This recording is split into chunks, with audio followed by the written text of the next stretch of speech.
Hello and welcome to the THC Show. I'm your host Neil Magnuson. This is the show where we talk about THC. Sometimes kind of in the variety that's on the cannabis plant, but mostly what we like to talk about is truth, hope, and change. Three things that are very important in our world, especially in these times that we're living in right now. On the show today, we'll have 8 out of 10 Glenn from CannaMatch.ca. Jerry Martin will be here. He's 2 days away from final arguments in his hearing, so this is a special time for Jerry. He's waited a long time, and we'll see what he has to say. We'll also have a special guest, Nick from Uncle Skoden's show, House of Glass, something like that. He'll be on with us for the 420 session. We'll also visit the CSP Healing Wave RV for an update on what's going on with the CSP program. And we're talking about the CSP. For those of you who've been following the show, this show has for the last 15 months been the quest for a low barrier access community cannabis store. And it started with the project that we'd had going for 3.5 years that was out on the sidewalk in front of Van Du twice a week, giving out care packs to random people, to the city of Vancouver approving unanimously a motion to support low barrier access, which led us to get a storefront. In the storefront for 5 months before the licensing department wouldn't support low barrier access without Health Canada on board. In 2 days, it will be 1 full year since we applied to the federal health minister and to Health Canada in an emergency application for just a temporary exemption from the Cannabis Act while they work on licenses, because we also put in a comprehensive over 100 pages of application for licenses for what we're doing here in providing low barrier access to cannabis. And we have still not got our temporary exemption. We still do not have our licenses. There's been numerous communications back and forth. They say it's complicated. There's numerous different stakeholders involved, and that we need to just be patient. So we're being patient by continuing to offer the services that we were from the store, from an RV parked out in front of the store, and we've been out there for 10.5 months. So this is kind of a special occasion on the show because it's a full year coming up in 2 days from when we filed that application.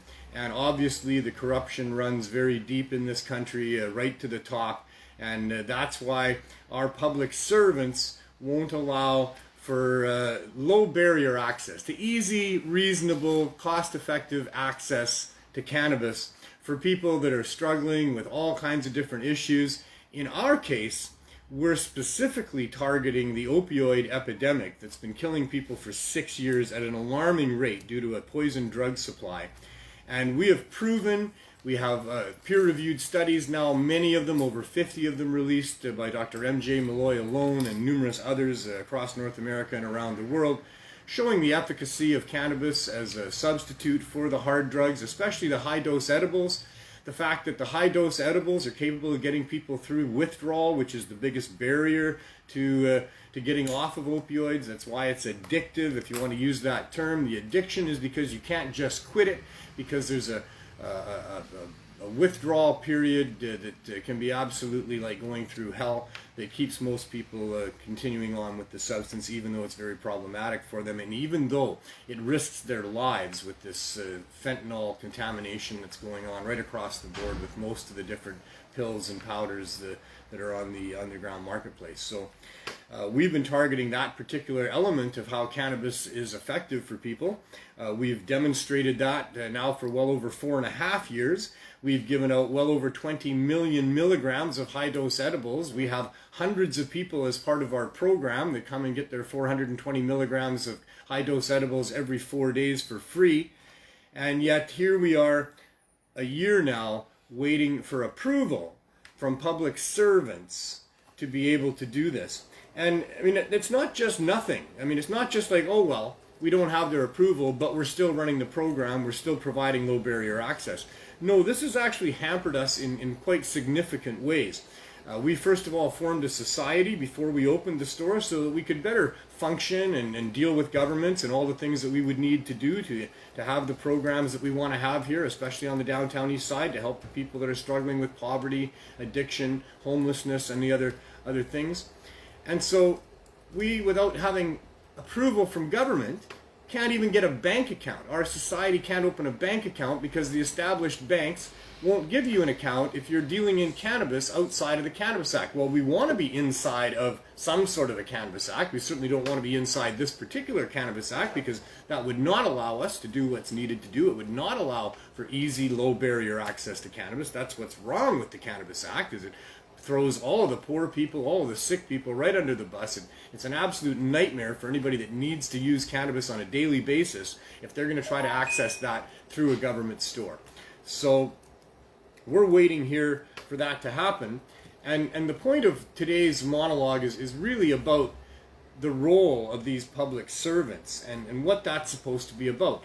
We're 6 days away from a federal election here. We're going to decide again on which group of bandits, public servants, we're going to have looking after us. Really looking after the corporations. I guess I should probably turn that down. I've been pretty good at doing that for the last 2 years plus, but, here I am. Can't even remember to turn off my own phone. And I'll do that before it rings, because that's what always happens, is pretty quickly it rings into the 4 o'clock hour. I won't mention any names, but, that should do it. So what is the role of government, eh? What is it that we have going on here? We're all born into this, and then we're educated about what it's all about, but none of us had anything to do with it becoming what it is. And what is this government thing that goes on that we all live within? It's a system that's evolved over many, many thousands of years, where ultimately we are the pawns, the chattel, the property of a bunch of really rich people that have always owned everybody else. The pharaohs and the kings and the queens and dictators and the tyrants, and now the presidents and the prime minister are all in cahoots with this thing they've got going on where we're just stuff that they use. We are exploited on a regular basis. We consume and we produce, and it all benefits these rich elite people, and we struggle. We struggle to keep up because the corruption is great. The gouging is incredible. The amount of money that they charge for things, the way they trap us into having to spend money on things and stuck with fossil fuel burning cars and all these other things that we wouldn't have if it wasn't a profit-driven system that we have here. But this is what we've got. And, it's been worse than it is. Here in Canada where we are, it's worse than it is here in Canada and many other places. I wouldn't want to be living in Kabul at this point, and especially be a woman. And that's just an off-the-top example of how many of these tyrants and dictators, kings, queens, the financial elite, the corporate elite at this stage of the game in our history, that's just one tiny example of how these people exploit those that they want to. They favor those that they want to favor. They take so much money for themselves. They barely allow us to survive. Eat your plant. Are you eating the plant? You can't eat the plant. Don't eat the plant. I know you like it. So I got another one out back. He's chewed most of the leaves off. The top is flowering, but not now.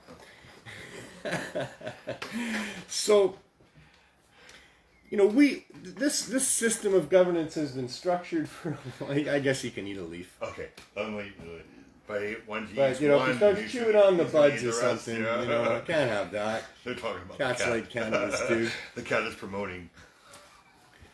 The role of government should be that there are people that we employ to help us with things that a society could use help for.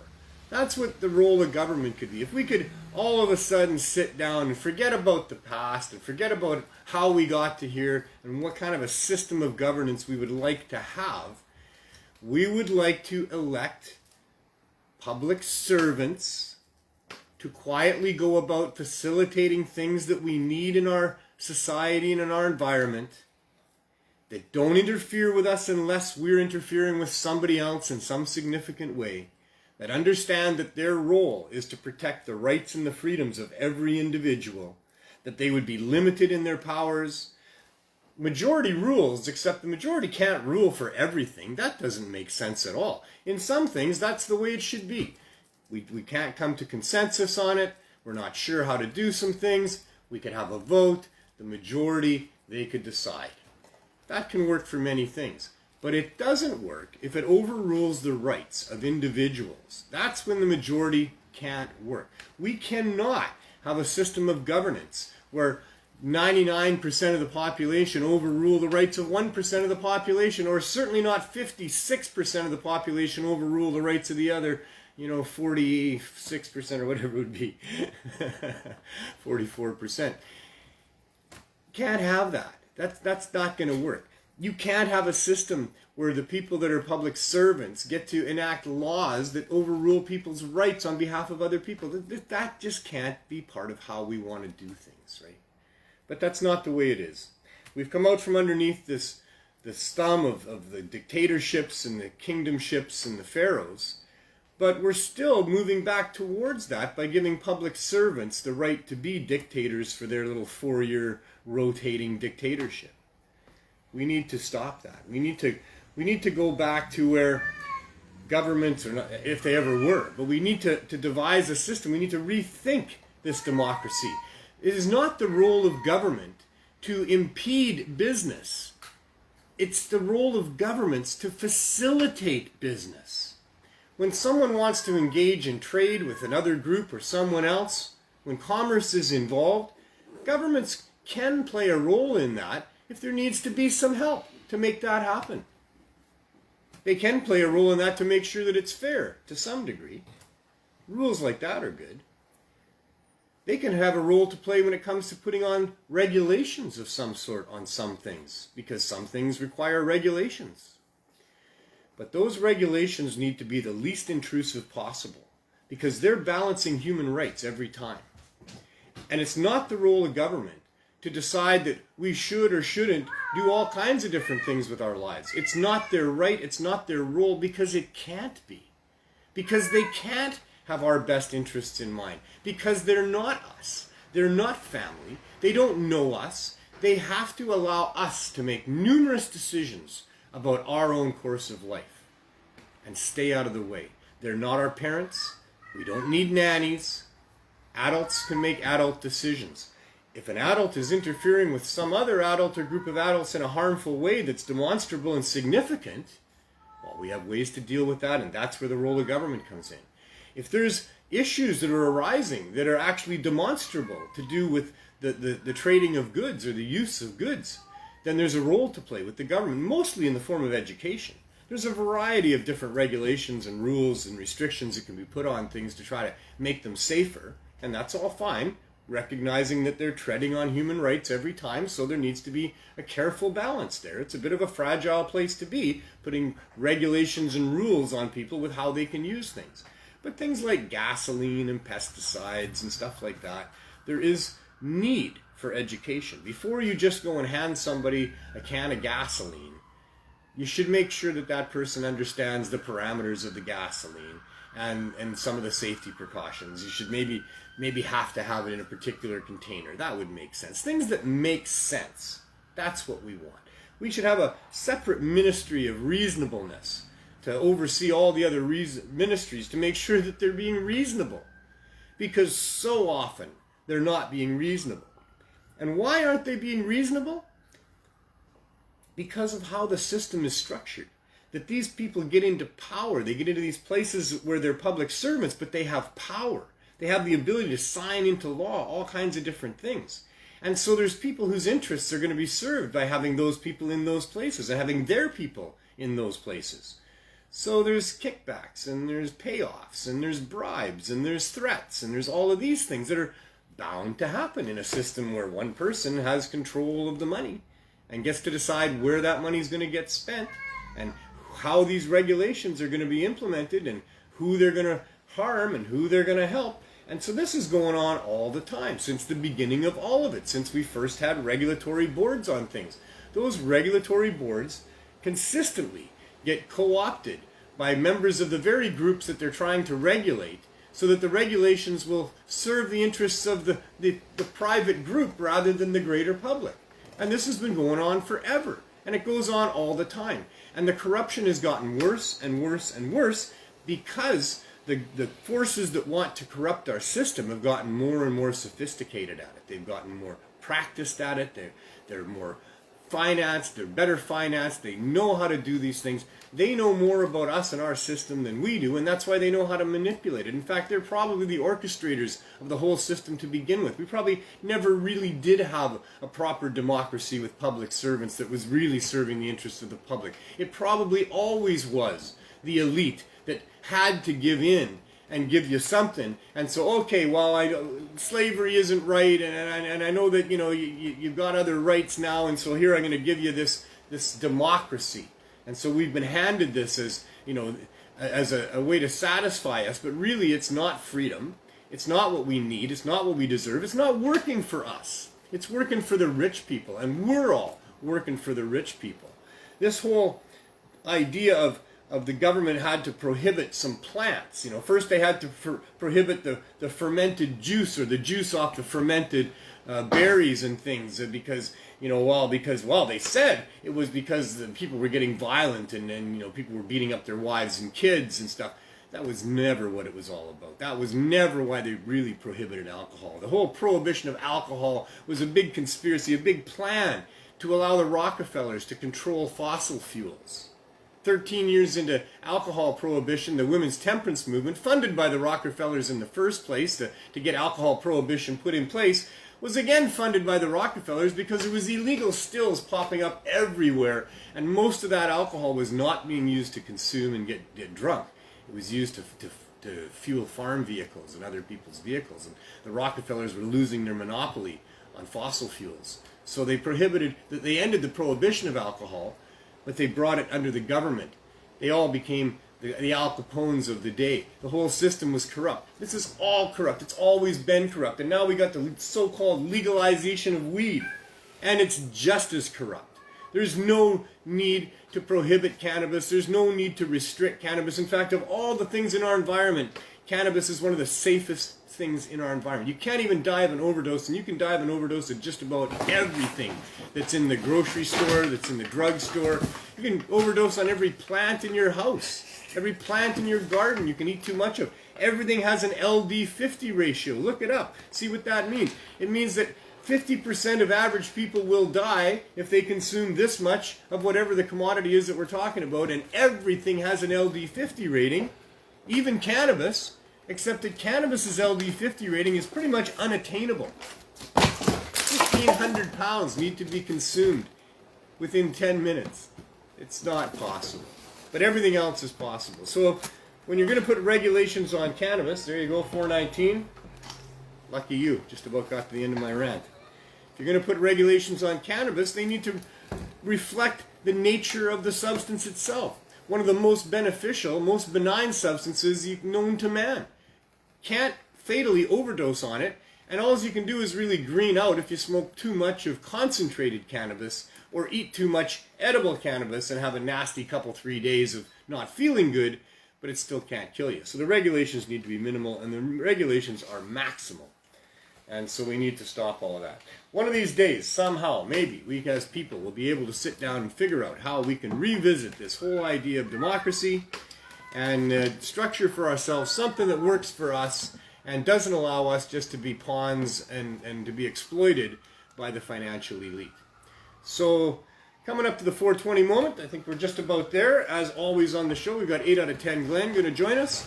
And we have another guest with us for the 420 moment. We have Nick from Uncle Skoden's Glass House. Glass Gallery. Glass Gallery. Close. People. Skoden's. Skoden's, that's what I said. Isn't it? Yeah, no, Glass Skoden? House, he said. I know I said Glass House. We'll say it again and make sure you get Uncle it right. Skoden's Glass Gallery. There we go. How you doing, Nick? I'm doing awesome. Very good.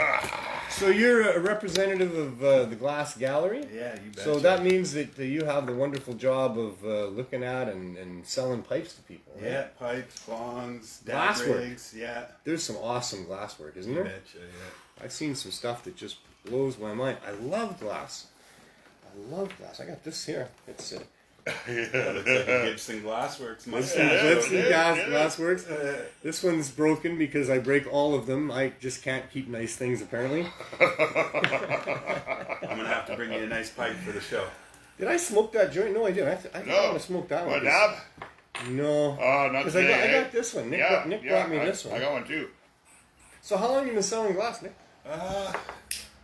Like I've been taking it seriously for about 2 years, but it's kind of been a hobby for about 5 now, 4 or 5. What's one of the more expensive pieces you've ever moved? Moved?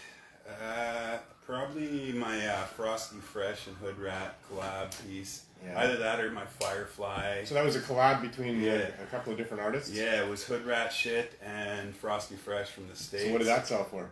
That one was about 3,000. Wow. And then And that represents like how many hours? who knows? Who It was knows, two. It was 2 rigs, Yeah. and it had 2 carb caps, dabbers. The Well, a lot of 9 work goes yards. into those Yeah. things. I have a crazy Canadian and U.S. collab in my gallery right now between Vagabond Glass, Rick Thompson there, and Nice. also Convoluted Dreams out of the States. Right? Convoluted built a big diorama with a bunch of basically like a dab station with places that you can put your Q-tip holders and cleaners and whatnot. It's a big kind of a back alley sewer graffiti scene. Nice. And it's called Sewer Rats, and then Vagabond built 2 glass sewer rats for the sewer and a carb cap and whatnot, and it's a whole scene there. That one's looks really cool. That one's a pretty expensive set that's what on was that? display right now. Has it got a price tag on it? The price tag is $5,000. On 420 we put it down to $4,200, but it includes the diorama, two hand blown rigs. Right. Everything's handmade. Did you bring anything with you today? I did bring I have one rig that just came in here. Can I bring this over? No, it's right on the table there. Oh, it's on the table. Sorry, I had her out there. So somebody made this one? Yeah, that was done by Full Circle Glass. Nice. Wow, eh? Yeah. What does something like that go for? That one retails about $800. Wow, $800, eh? It's just so nice, the way it feels, the way it looks. It's just something so nice about glass for sure. Well, I won myself a Broski Slug Cycler, Yeah. and it's worth $1,100. Yeah. Yeah. People and put their hard hand work into Yeah, it. You know what I yeah. mean? Yeah, when you watch these guys make these things, you understand that, boy, Yeah. that's a lot of work, and there's been a lot of work getting to that stage where Yeah, they can a do lot of that, mistakes are made sometimes. Yeah. And you have to break it and start all over again, right? Yeah, not only that, like as Glenn was saying there, you can be 30, 40, 50 hours into a piece on the finishing stages going to put it in the kiln and hear that dreaded tink and it hit the floor and there goes, 5 days of work on an insane... That dreaded tink. Yeah, that dreaded tink. I think every glass blower that just heard you say that. Yeah. Well, that's kind of the thing with glass. It's kind of the thing why it makes it so valuable is because it is breakable. Yeah. It's something that you're probably not going to have forever because something's going to happen along the line. So, and some people, they don't even use it. I know some people, they buy these fancy rigs, they put them in a glass cabinet, and they don't ever take them. Yeah, or they buy a case like I have a black case, and he's got this orange case there, and you can transport them around. You cut. Yeah, a lot of you people, yeah. break the styrofoam into the shape of. Well, you learn after a while to be careful. Yeah, well, I learned in the beginning. Yeah. Yeah, Humans are funny, man. They got to learn the hard way most of the time. We actually have a chalice done by Subliminal Glass as well. That's basically just a big, crazy dragging glass that you basically drink out of. Yeah, Yeah, it's all yours. Yeah, I'm used to sharing, sort of. Well, that's all right. It's been off and on my whole life. Me too. Now Corona hits, you're not supposed to share. Everybody should have their own. I got a passport. You can share with me. I'm willing to share with anybody who's not sick. I don't want to go there. This thing is so crazy at this point. It just gets crazier and crazier. I keep hoping it's gonna end and go away. But, it's not. Well, doesn't seem eventually. to. Apparently, the passport thing is only till the end of January, so. But could be extended. I'm going to miss restaurants. Yeah, he's going to miss restaurants, yeah. We're going to go to one tonight. God, I got, there's so many options in the world. Yeah, you can go for takeout. There's a whole bunch of businesses that are, not asking anybody what their health status is. I think that's the right thing to do. Oh, really? Yeah. Oh, yeah, there's a whole Facebook page of them. Over 100,000. Crazy. All over British Columbia. Amazing. Yeah. I'm going to have to go check it out. Yeah, go ahead. Good. Yeah, there's a lot of them there. I mean, we're all adults. This thing's been going on for a year and a half.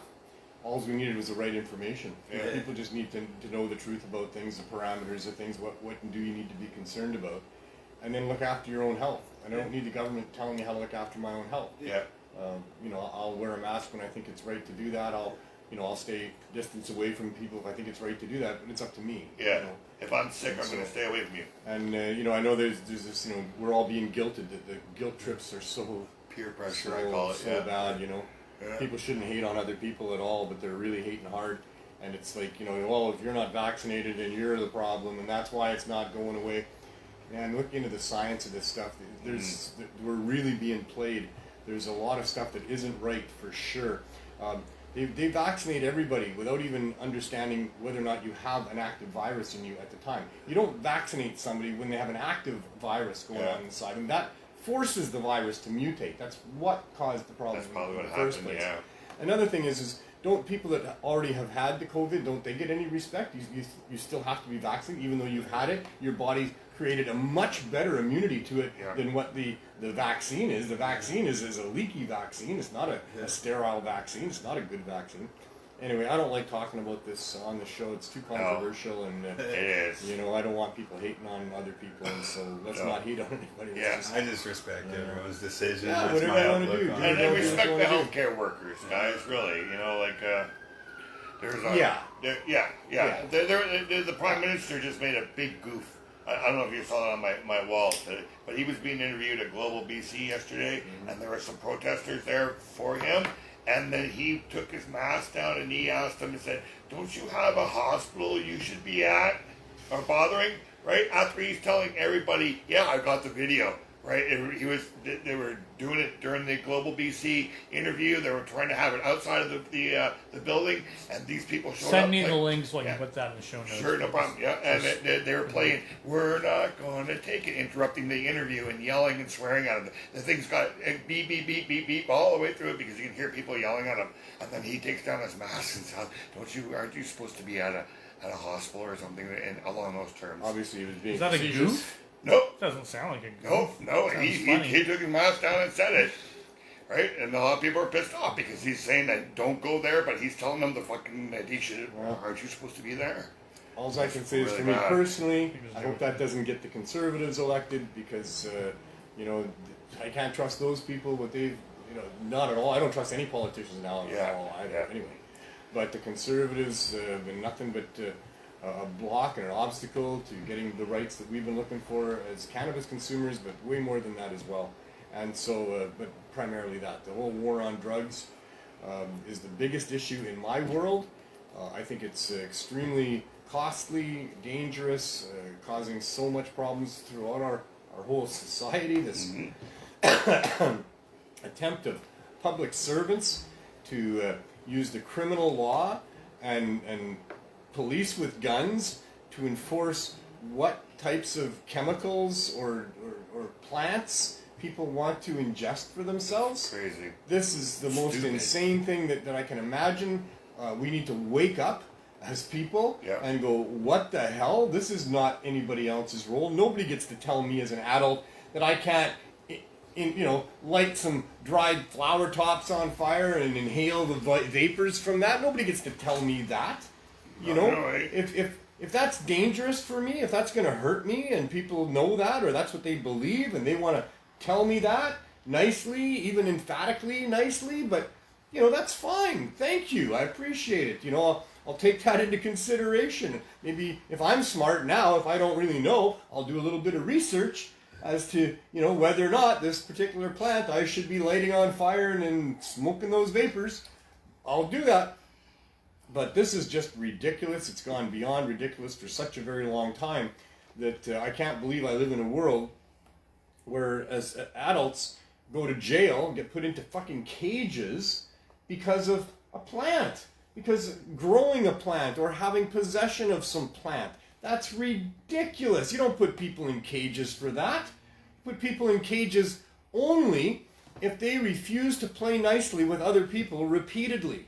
And that's it. I mean, if somebody's going to do violence repeatedly, I guess they have to spend some time in the corner of a room by themselves for a while until they stop doing that, But if it's not but non-violent crimes, putting human beings into cages, thinking that helps them or us in any way, it's extremely expensive. you don't get better people by putting people into jail. You know, you go into jail, you're not part of a gang, you don't have any disease, you're not really antisocial. By the time you get out of there, you got all that going on. You're part of a gang when you leave there, You've been raped and had the shit kicked out of you and had, oh my God. Yeah.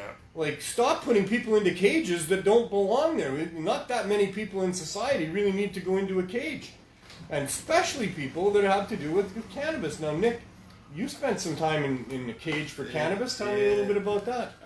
I got 4 months. Well, I had to serve 4 months. I got 8 months in Saskatchewan. I got hit with 4.5 pounds. Saskatchewan, the home of growing plants in our country here. You had 4 whole pounds.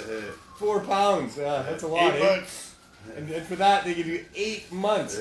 So what does it do to go into jail for? Well, you only spent 4 months, but I think 4 months. Did you lose your job? Did you have a job? I did lose my job. I was working at a bar previous to it. Right. What about your housing? You weren't able to pay rent, I guess? I wasn't able to pay rent. Luckily, I had a pretty reliable roommate that picked up some extra slack. And I see. So you managed. But most people, they lose their housing. I was blessed, yeah. A lot of people lose their job. They lose their housing. They lose all kinds of government supports. They lose the ability to go and get a job, to go and get another house. Yep. It's just insane. You don't put people into cages. Like, what the hell? How are we this barbaric? 2021.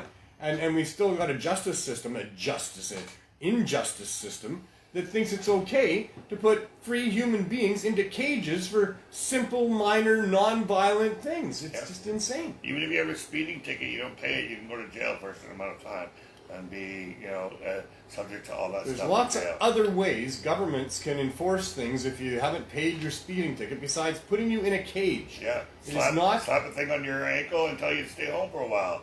There's lots of things they can do. Home, right? But being in a cage... Yeah. I guess I should have specified. I did lose my housing. There's a committee, it's called for Safer Neighborhoods or something like that, intervened, and I actually got removed from my house after that. I had to leave. Because you were dangerous. Yeah, I was considered dangerous to the neighborhood. Some flowers. Yeah. And literally, I didn't get caught with no weapons or dangerous past or any cannabis. Yeah, it was literally just grass. Holy fuck! It was so early that they didn't know what dabs were. They left my dabs alone. Weird. I had a rig set up with some butter in it at that time. And, wow. They didn't even ask me about it or take it. They didn't know what it was. And they must have just left it. That I got a kick out of. They only know what fucking cannabis looks like. Unless they were being nice to me. I doubt it. But Wow, the people that are enforcing the law against us, well, not so much maybe these days. I think some of the Vancouver police are using cannabis now. Yep. But typically the people that have been enforcing these laws, the people that have been making these laws, have no clue about what cannabis is. Maybe the clue came from reading Emily Murphy back in the day with the Reefer Madness bullshit. You're the one that told me that the Vancouver cops can smoke cannabis and then work 8 hours later, but the RCMP cannot smoke 30 cannabis days. At all. No, 30 days. Yeah, the RCMP have to wait 30 days in between using cannabis and working a shift. But that's saying that you can't work because no cop is off for 30 days. So let's say I don't know their schedules. I only know that's their rules. Yeah. But the Vancouver police, and I think other city departments have different. It varies across the country. Yeah. But in Vancouver, it's 8 hours. 8 hours. Yeah. Reasonable. Yeah, because that makes sense. Although, I mean, these are full-grown adults. Yeah. Cannabis can be a focusing tool. It can be something that helps you in your life. It deals with pain, PTSD, depression, anxiety, lots of different things. A full-grown, trained police officer should be able to decide for himself whether he thinks it's or she thinks it's a responsible thing to do or not to put some cannabis in you. Yeah. It's up to them what they do, shouldn't it be? Unless there's some demonstrable harm going on, not the fear-mongering. That's just bullshit fear-mongering from people who don't know. Yeah. People who don't know, they think, oh, people smoke cannabis and they go crazy, man, and they can't, they can't talk right, they sleep all the time, they don't care about nothing, they're going to drive into the fucking sidewalk. Fuck people. They didn't honor my prescription. I wasn't allowed to smoke inside. Really, eh? Wow. But that doesn't stop you inside. Yeah, actually, believe it or not, it was kind of tight to get it in there. Really, eh? Believe it or not, yeah, because I don't know. like for a couple packs of cigarettes, get a really, really skinny joint in there, you know?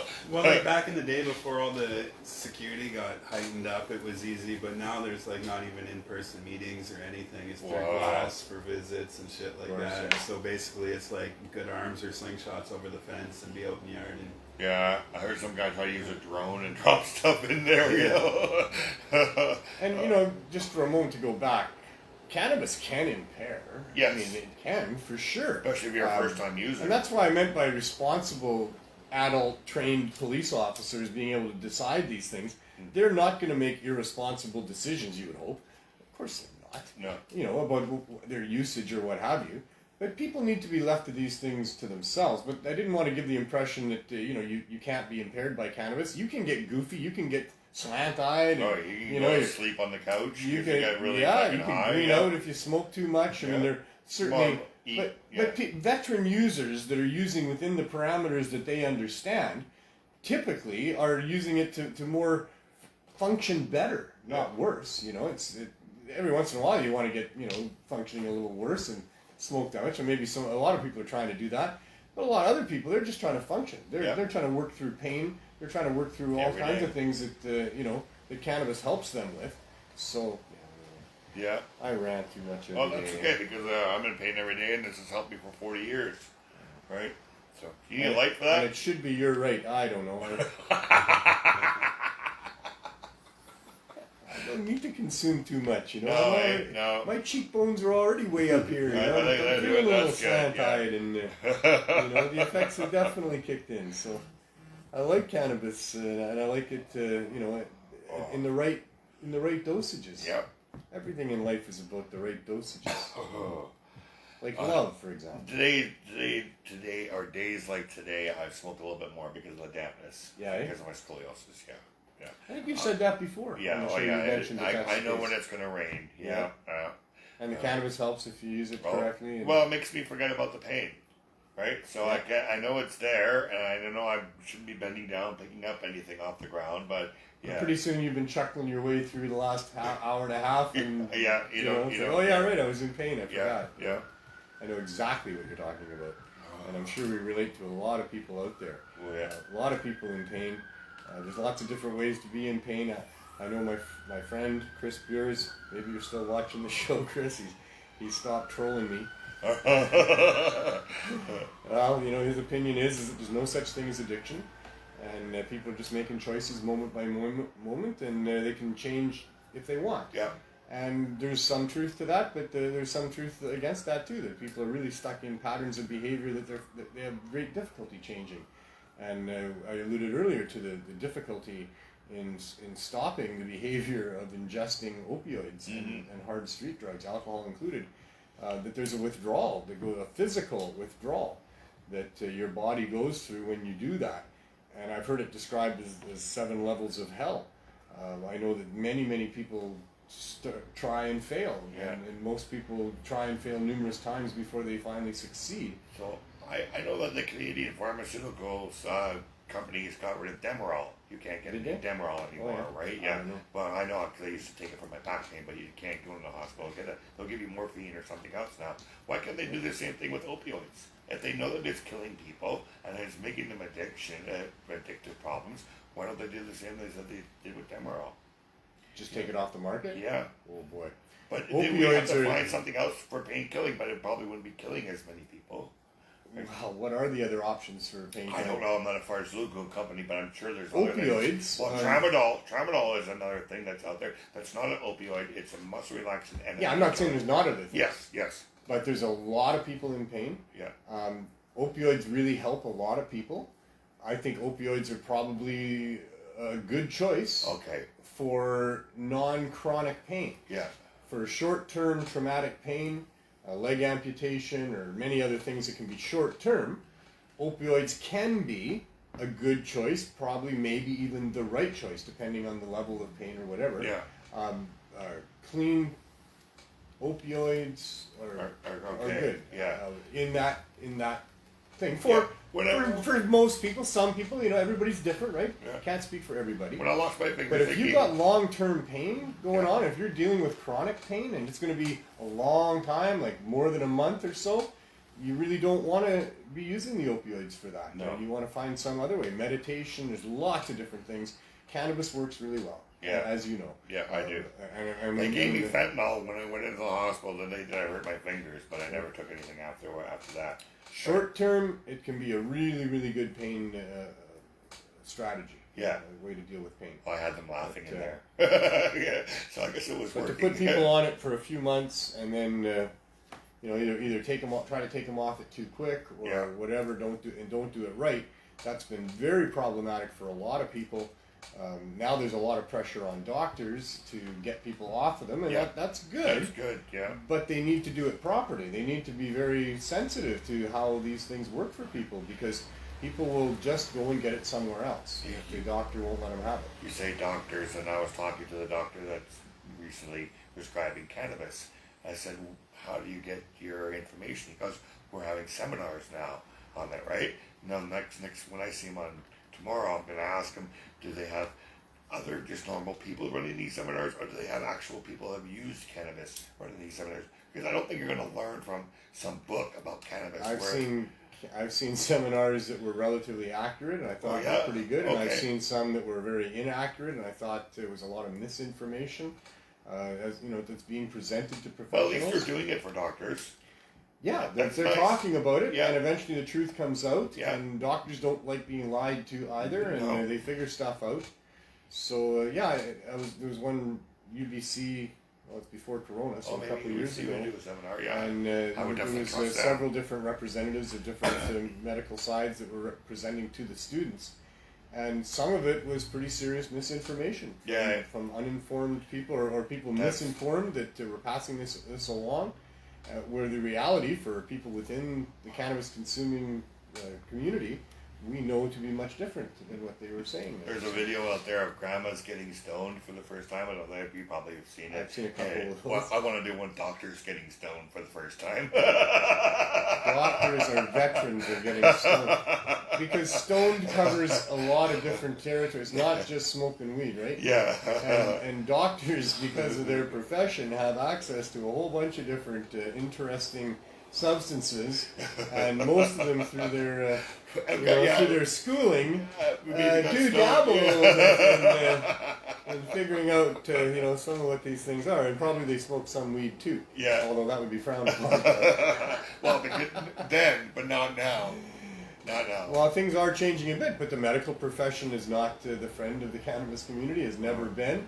Their interests are not in. Really, it seems, anyway, the proof being in the pudding, what they've lobbied for, what the statements that they've made over the past have all been trying to undermine the use of cannabis, to restrict and prevent, if possible, doctors allowing patients or prescribing for patients. There's been a lot of interference from the top of the medical associations here in Canada and in the United States. That's funny because they were giving wrong information. Well, that's only because they're mostly funded by pharmaceutical companies, and pharmaceutical companies don't want people growing their own medicine. No. So it's not in their interest. But right? cannabis doesn't cover everything. There'll be stuff that they could still make. Oh hell, there's lots of room for them to make money. Yeah. It's a sickness. These people, they need to make some pharmaceutical drug to deal with greed. Because it's a sickness. Yeah. They can't be rich enough apparently. They always increase your power base. We talked about it on the show a few times. It's business ethics. Yeah. It's a separation from human ethics. Human ethics, you wouldn't do that. It's not personal, it's business. But it's business. Yeah. And business, it's like they're separated, they're out of touch, they don't want to be in touch. They can't think about your feelings. They can't think about your future. That doesn't matter to them. Only how much money they can make off of you, only how much they can exploit from you. It's all about maximizing profit. It's all about minimizing costs. Now, the ultimate, if it evolved into its ultimate state, business would care about the consumer. Yes. The consumer would feel that they could trust the corporations. Yes. And maybe they could. Probably they could never. But maybe they could. It's a kind of a parallel to governments as well. Mm-hmm. Do governments care about us? You can't trust government. At this point in time, if you've learned anything throughout your life, is that you can't trust government. Yeah. Government does not have your best interests in mind. They're supposed to. They're paid to. That's what their job is. But the reality of it is that they serve a different master. They serve that same master that's been exploiting us for a long, long time. Those are the ones they are beholden to and answer to, and that's a system that we need to change. And we could, but the forces against it are great, eh? Yeah, a lot greater than us, but well, we think so. You're telling the people that are in control, that have all the money and all the power, that you want to take all that away from them. Yeah. Well, now they're going to spend a little bit of time making sure you don't do that. And they got all the power, and they got all the money, so they can pretty much make you go away. Yeah. So it's a very difficult thing to do that. Or put you in one of those cages. They have put many people in cages. Holy shit! Yeah. Oh my God! Because, and that's today's version. Yeah. And here in this part of the world, is the corporations can manipulate it so that you're a criminal. Yeah. So that if you're going to dare grow this plant and try to provide it to people as medicine, they can manipulate your government into making rules that will put you in fucking jail for doing that. Yeah. They'll kill you for it. That's this version. For hundreds and thousands of years, the powers that be, if you're a threat to them, they fucking kill you. Yeah. Sorry, Annie Barbie. Hey. And all the Annie Barbies out there that I might have offended with that, but we're talking death here.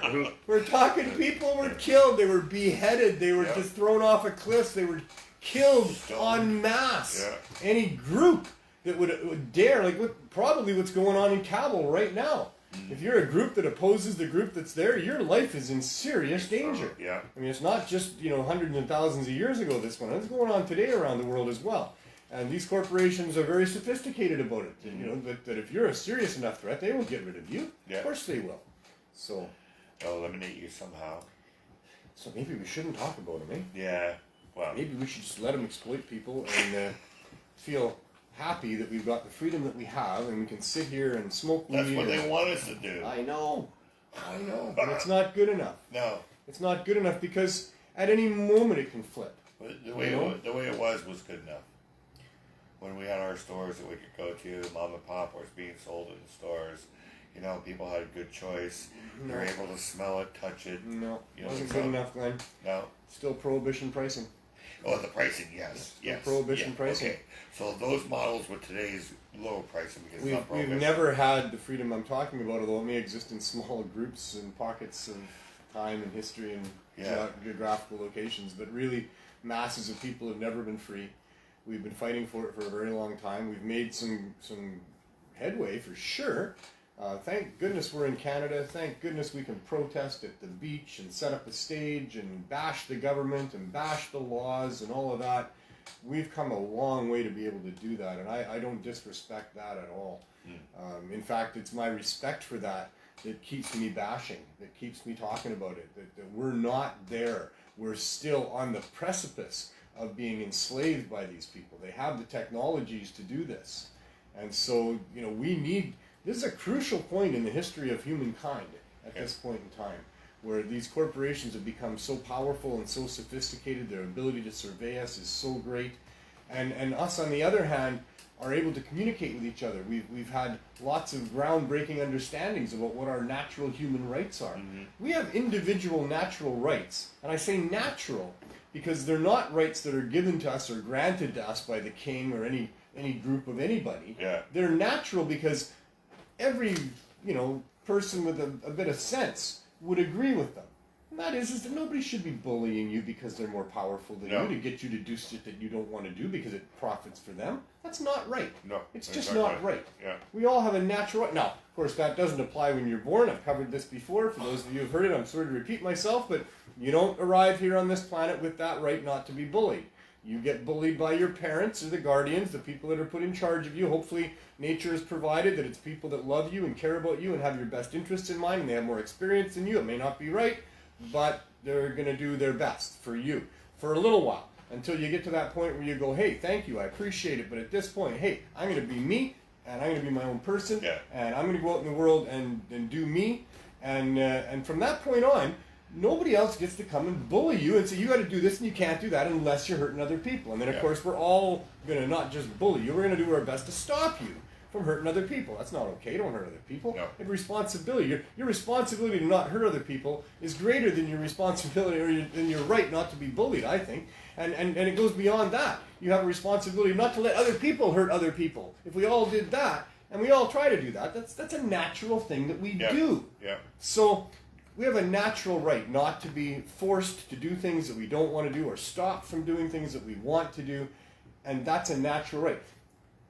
In the whole, scheme of what's right and wrong, that supersedes, it overrides any man-made law or rule. If you're not harming other people, they don't have the right to interfere with you. Yeah. But we've been kidnapped. We live in a world with, we've got these lawmakers that now they've given us the right to at least elect. Which lawmakers we want to have there. Yeah. They're all representing the same financially elite corporate bastards. Some of them are wearing red, and some of them are wearing blue, and some of them are wearing orange. I don't think the green ones yet, but if they ever got anywhere close, well, you bet that they'd also be, just representing those people that, it's such a long story. Yeah. But it is what it is. The masses of people were serfs. They were slaves. They were peasants, but they were under the rule of the king, and they were taxed to death in many cases. And they had no rights. There was no rights. Yeah. I mean, you would be killed in an instant if you said anything against the king or whatever. And we've evolved over this long period of time that we do have some rights, and we've evolved over that, but only because they had to, right? Because there's so many people that there's revolutions all the time. Now it's harder to revolt. The peasants aren't poor enough. We're they distracted. have us believing that we can't do anything about it, but we really can if we were to group together. There are things we can do. Yes, there is. Grouping together is hard as far as It's everybody goes, because there's so many different factions of different things. But we're all people. And We all really just want freedom. Oh no, we can't do that. They're smart, these people. Yeah. Did you see the football game the other night? No. Of course you didn't. You were looking at how you could change the world for the better. Raiders It's and like Ravens. millions and millions of people were watching the football game. Yeah. I was too, because I like having a little bit. I need to have a little bit of distraction. I can't just constantly focus on. Which games? I thought I was going to watch the Seattle game because I was watching the BC Lions game, which was a great game. BC, well, unless you're an Ottawa fan. Oh yeah, and they won 45. 45-13. Yeah. Ottawa was never in it. BC looks like they're going to be a power. Mike Riley, Mr. Riley can do that. Yeah, he's really awesome. He's got a lot of weapons. He's using them well. They're a cohesive team. So that looks like it's going to be fun. And he says that it's pretty good that he's got 5 linebackers or something to throw to her side, because it really. You don't throw to the linebackers. No, whatever. Receivers. So he's got 5 different ones. So it's been really confusing because teams don't know who they're going to. He's got a great group in front of him for sure. So. Yeah. I watched that game, and then on that game they promoted the Seahawks game. I like watching that too. Yeah. And it said 1 o'clock, but I guess it was Eastern time. So it's 10 o'clock. Because there was no sound on where I was watching it. You see? Yeah. That's what it was, and I didn't read the fine details. So the next day, Sunday, 2 days ago, I got my day planned. I'm gonna take a break. I'm gonna, because we got the RV going. Yeah. But I'm going to watch the Seahawks game, and it's 1 o'clock. I'm actually out doing stuff, picking up stuff for the RV, and the game's already started, and I'm going to miss some of it. But I start trying to find just the audio on my phone, and it's not there, and there's a result. And it's against the team they were supposed to play. And it's their first game of the year, so there can't be a result there. There's a result. It's like, what are you talking about? The game started at 10 o'clock. Yeah. Oh, wow. But I watched the 8-minute highlight package. Now, who do you like, the NFL or the CFL? Because some people think the CFL's boring. I like the CFL. I like the CFL game. I really think it's a fast-moving game on a bigger field. I like it because they can do it in 3 downs, what takes 4 for the Americans. Yeah. And our field is 5 yards larger than the American field. 10, right? I think. Well, 5 on each end. 5 on each end. Yes, 5 on each end. And a bigger end zone, wider, which gives a lot more options for the quarterback, a lot of wideouts and stuff. They're both good games when they're played well. Yes, when they're played well, yes, yeah. Yeah, anyway, it's a distraction. And my point in asking He's going to say something? I'm an NFL guy. Yeah. But if it was CFL, I'm a Rough Rider guy because I'm from Saskatchewan. I was going to say which Rough Rider, although the Red Blacks now. Yeah, Red Rider. We had 2 Rough Riders for a while there. That was always smart.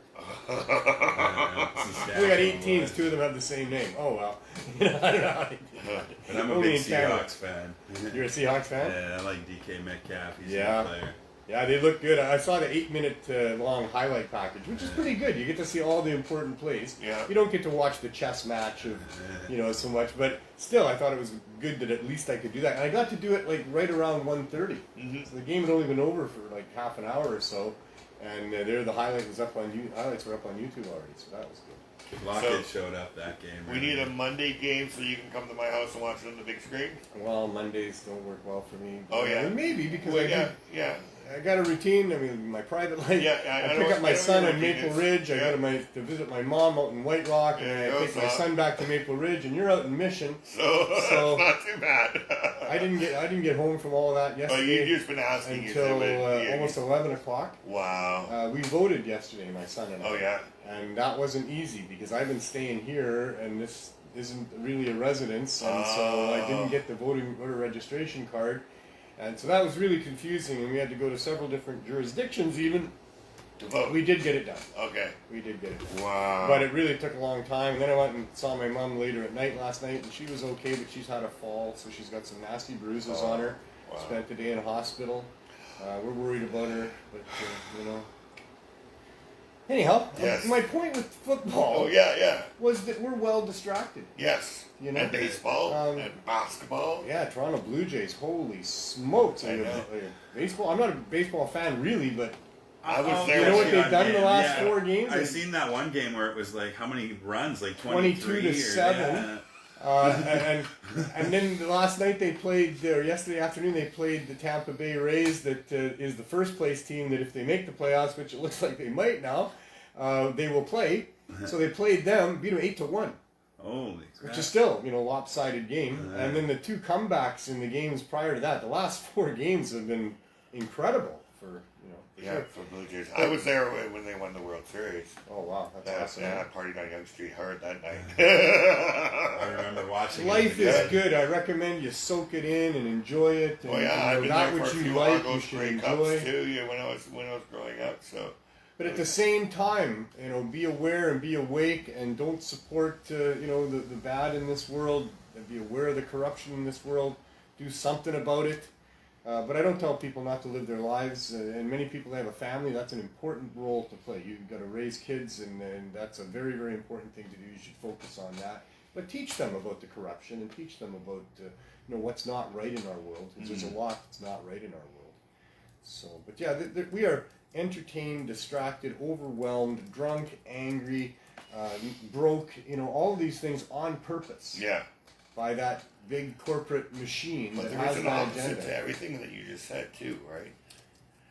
There's a non-drunk. There's a Well, there's a sober, focused, Exactly. right? That's Yeah, the and balance of not things, not I guess. distracted. And entertainment in the proper If everybody balance. was the same, it would be very boring. Sure as hell would. You wouldn't be able to expect anything that, maybe Joe would be wearing a blue shirt today instead of a white shirt or something, It'd be always the same, right? I wonder how unique this planet is. It's Do unique. they have a drug war on other planets? Maybe. Do they have crazy characters on other planets? There must be life on other planets that has evolved into intelligence and using technology. Yeah. Do they have humor? Is humor a basis for that intelligent life to arrive? Is it so There important? could I be think it's places so that don't important. have humor, yeah. I think it has. I don't think there's like a Vulcan where there's no emotion and no laughter and no. Yeah, they have You for know, humor, right? I Yeah. think that humor is a driving force at getting people through Spock tough had to times. learn humor, didn't he? Well, he was half human. Yeah, but still he had to learn a little bit of it. He was Well, always he off. had a little bit. He fought those demons. Yeah, I think the big funniest time. thing I ever seen Spock would do is when they did that movie where they were saving the whales, and then the guy was playing the music on the bus, and he did the Spock hold, and made him pass out, and he said something about how, what was it, freaking, I don't know, he learned some slang term. There was a slang term that he learned, and he tried to say it during, when he made the guy pass out on the bus, right? But it came across really bad, yeah. Somebody out there will probably know it. It's true. So anyway, I believe have as much fun as you can in whatever you're doing. I believe in balance. I believe that life is important, and you probably only get one shot, and it might be a short one, and this is it. So, spend it doing things that you enjoy. I just hope that you enjoy as a human being part of the whole human race thing and trying to leave this better for the next generation to come.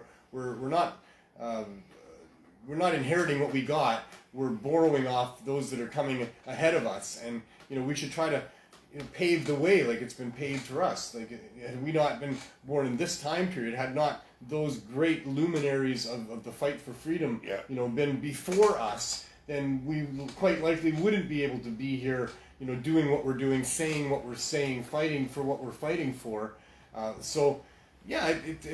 Enjoy your life, and I hope that people enjoy doing something to stymie and thwart the evil corporate greedy bastards that have made life so tough for us and our families for generations after generations, as they exploit us, and they continue to do that.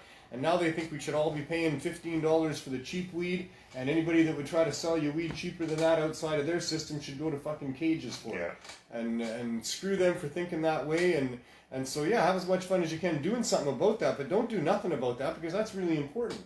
And our ability to enjoy our lives, our ability to go and watch football or whatever else we want to do in that balance of trying to have what we need in life, will be greatly hampered in the future if we lose more and more of our rights, and if we have to spend more and more of our time working hard to get the pittance of money that we might get for that, to be able to buy all the things that are so expensive, because these corporations continue to gouge us and continue to pay us as little as they possibly can and charge us as much as they possibly can, and that's not sustainable over the long term.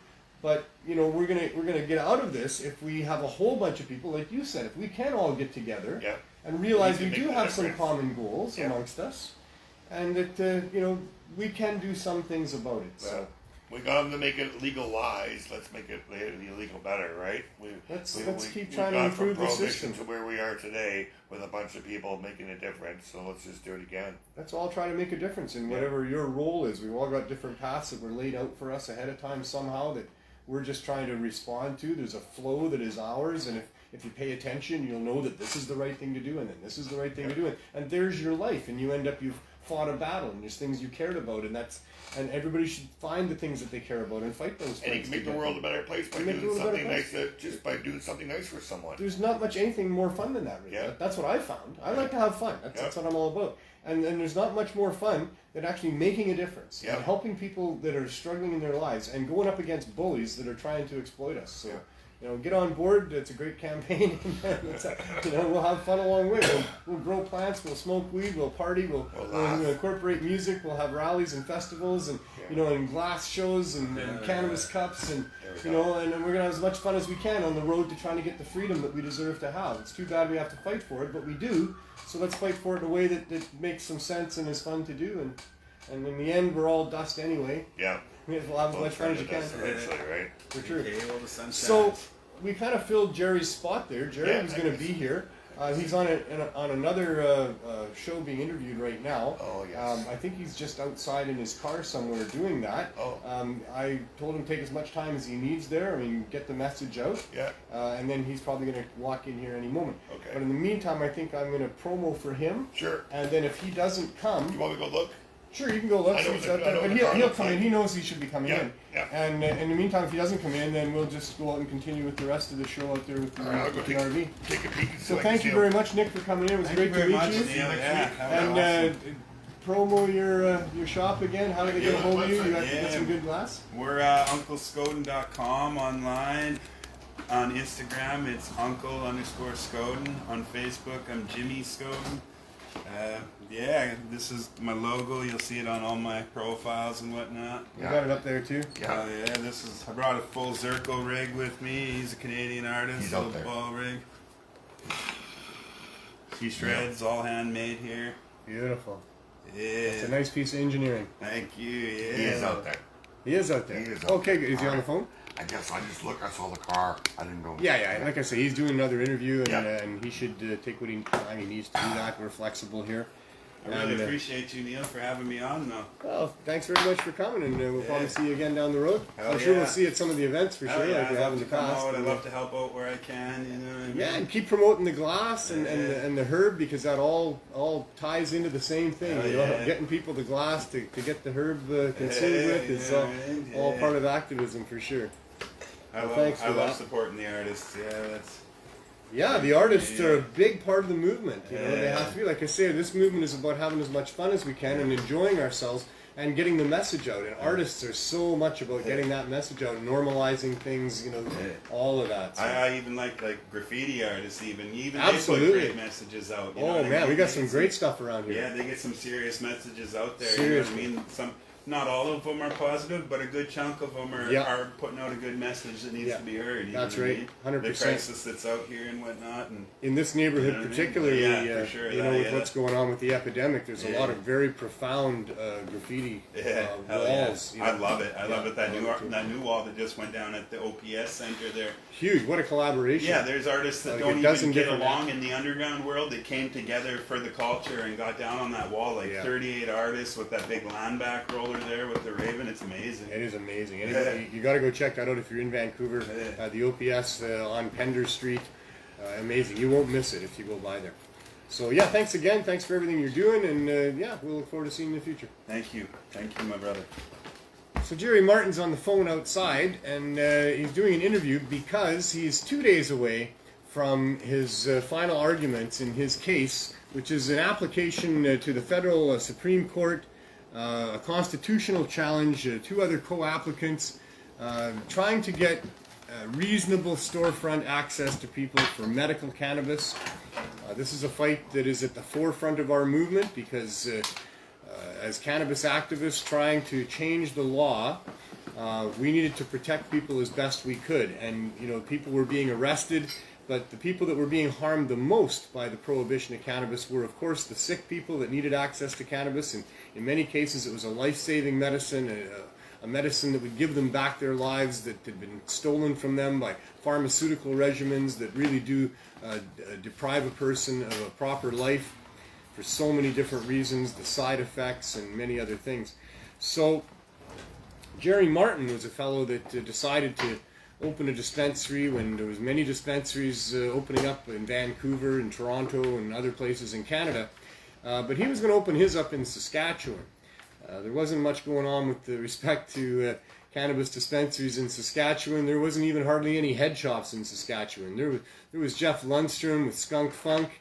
There was a couple of others, but there wasn't very much going on in Saskatchewan. And Jerry Martin in Whitewood, Saskatchewan, a small town, decided that what he needed to do in his life, the path that his flow had taken him, was to give back by opening a dispensary, by following strict medical protocols, the ones designed by Philippe Lucas and Riel Kapler, and try to conform as best as possible to what the government would approve, in the hopes that he would be included into the mainstream marketplace somewhere down the road. And in the meantime, he'd be able to get cannabis to people that really needed it in a very remote part of Canada. And so he did that. And so for 4.5 years, Jerry ran his dispensary, had over 1,000 members. And then Trudeau decides to set up a cartel and legalize cannabis, assuring the medical users that they would be taken care of and have no worries with his legalization, which was absolutely not the truth. It may well have been better than what the Conservatives would have handed us, if they'd handed us anything at all. Probably they wouldn't have, because they were running opposed to the Liberals during that election where Trudeau won on a platform of legalizing cannabis. So had the Conservatives won that election, I'm sure that would have been taken as a mandate from Canadians to not legalize cannabis in any form. But instead the Canadians took the Liberals from non-representatives to a majority government on a platform of legalizing cannabis.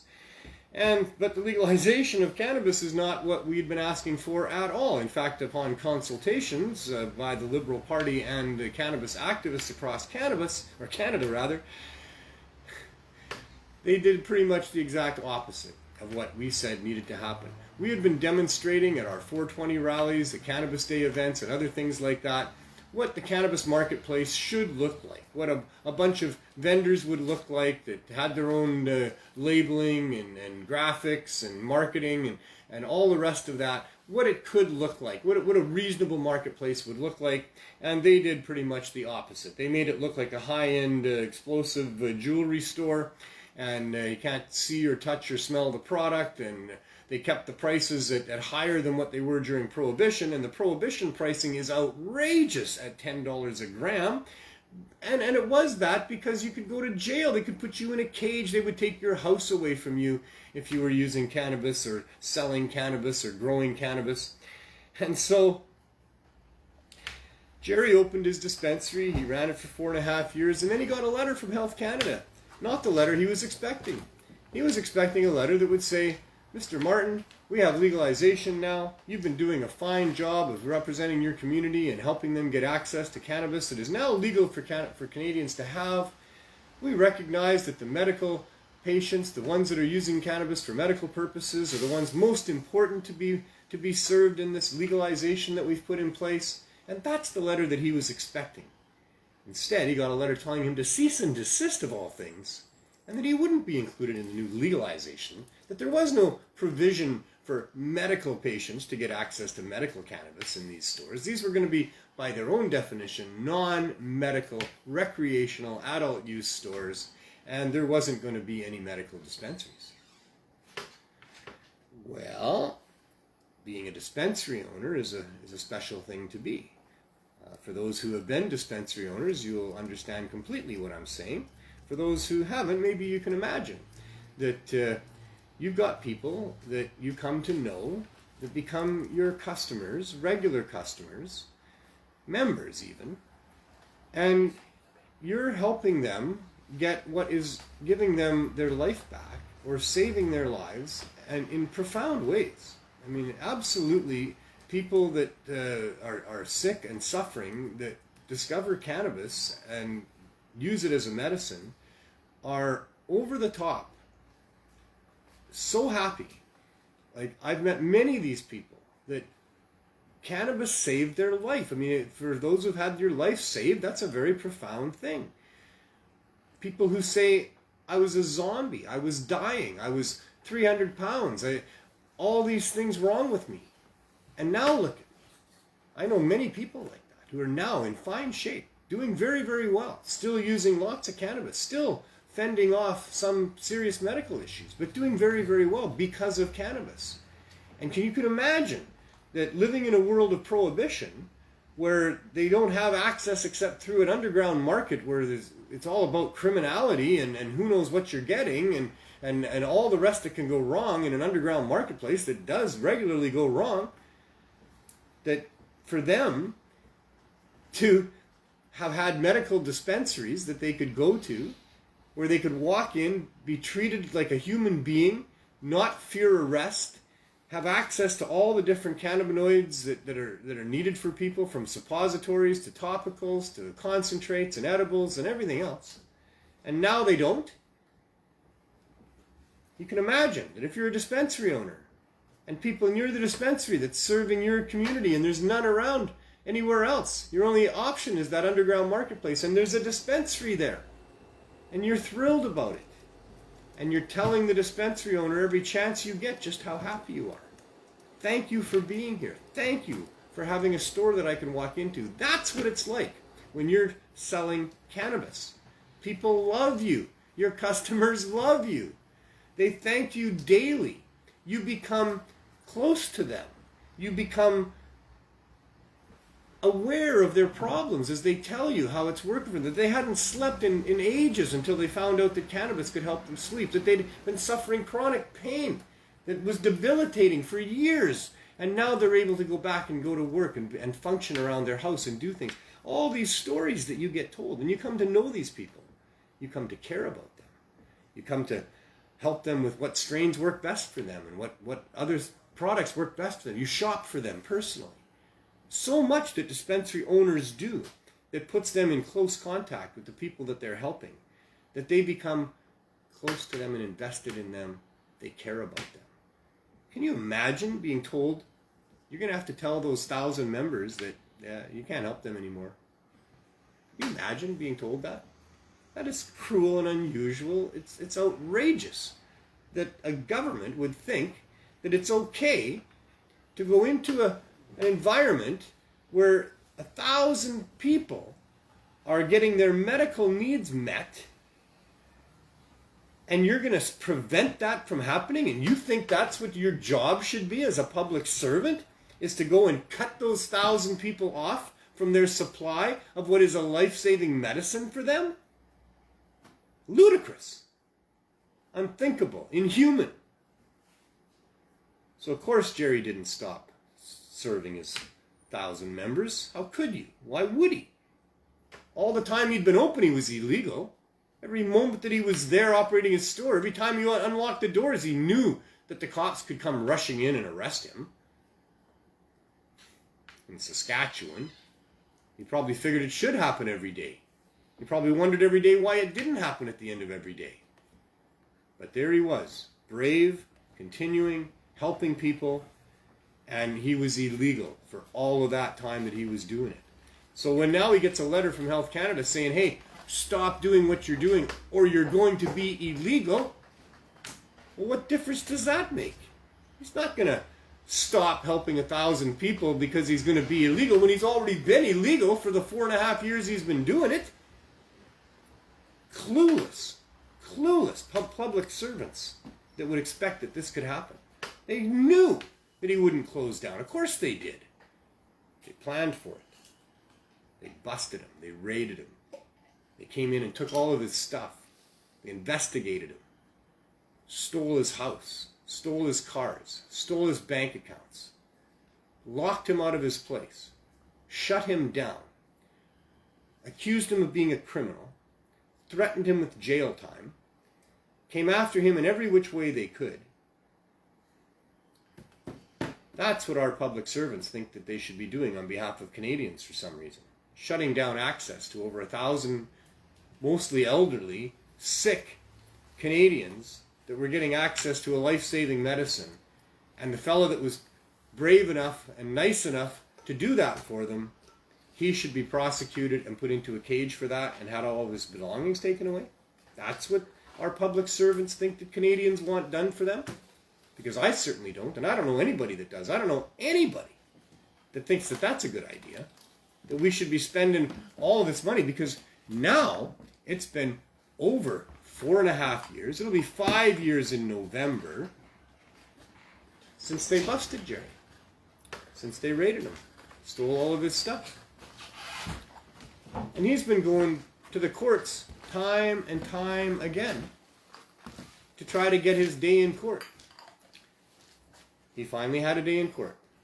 A few months ago, he managed to not be in a courtroom with all of his supporters who absolutely would have been there inside and outside of the courtroom. Because of COVID protocols, he had to do it from his hotel room in an audio-visual hookup with the judge.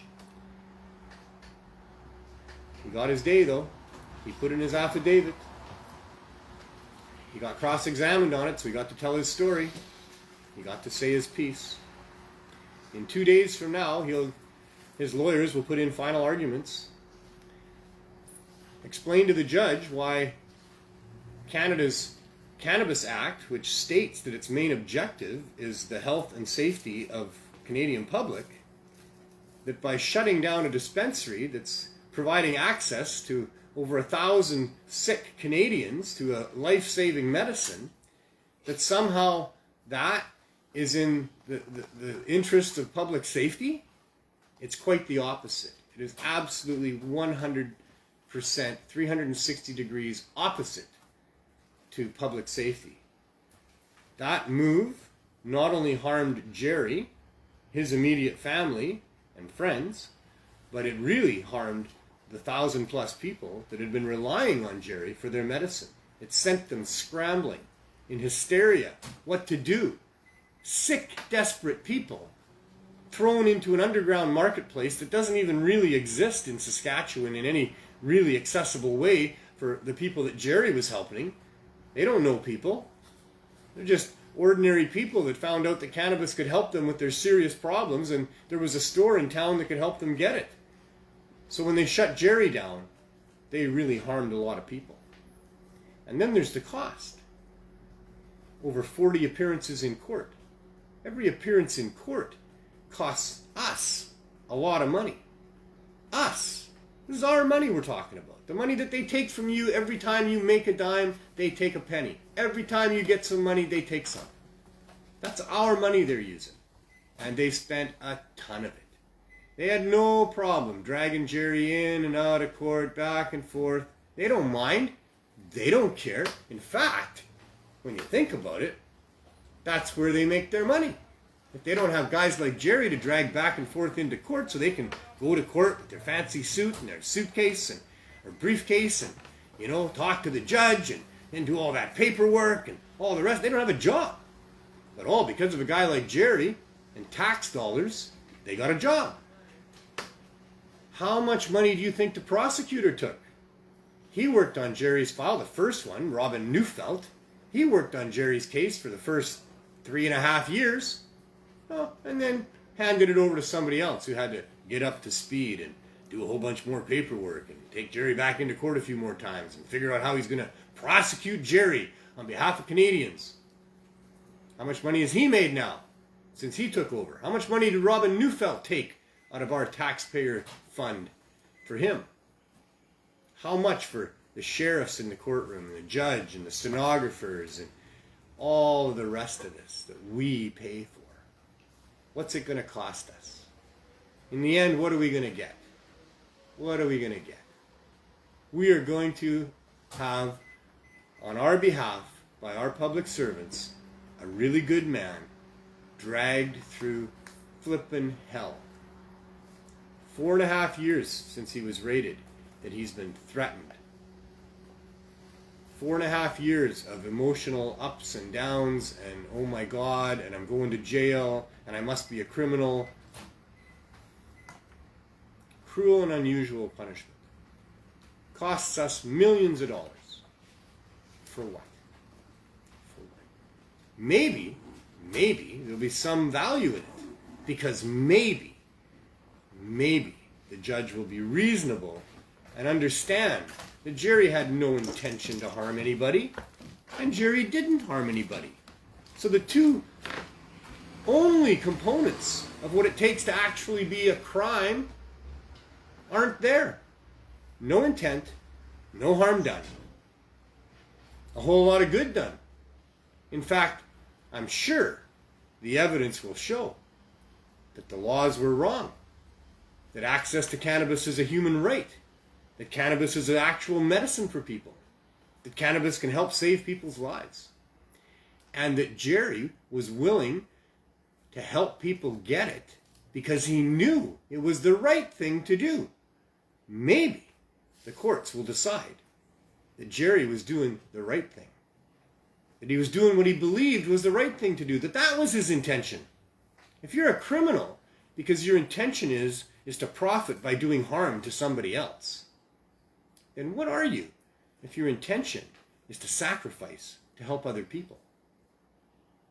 Is that what they're going to rule? Because maybe then, I don't think it'll be worth the millions of dollars that have been spent on this case. I don't think it'll be worth the harm that was done to all the members of Jerry's dispensary that were cut off. I don't think it'll be worth all the pain and suffering that Mr. Martin has gone through as a result of this horrible, horrible attack against him. I really don't think it'll be worth all of that. But maybe we'll get a decent ruling out of this. Maybe the judge will say the government is wrong, sick people and poor people deserve access to cannabis, and maybe they'll set some sort of a precedent or a law in motion that will require that public servants somehow facilitate easy access to this life-saving herb that can help get our sons and daughters off of those horribly dangerous opioids that are killing thousands of people across this country and have been for the last 6 years. Maybe the courts will demand that the government remove the ridiculous restrictions to cannabis that have remained, that are maintaining this artificially high price. Maybe. We'll wait and see. We're not going to know right away. Final arguments go in Thursday and Friday. There's a link to it. Go to Pat Warnicki's Facebook page. Probably, well, there's other. You can find it. I'm sure. Put a link up. We'll put a link up. And you can listen in. You can't watch. You can't go there. You can't in any way let the judge know that you support Jerry or how you feel about things, like we are supposed to be able to do in court. At least to be able to sit in the gallery and look at the judge.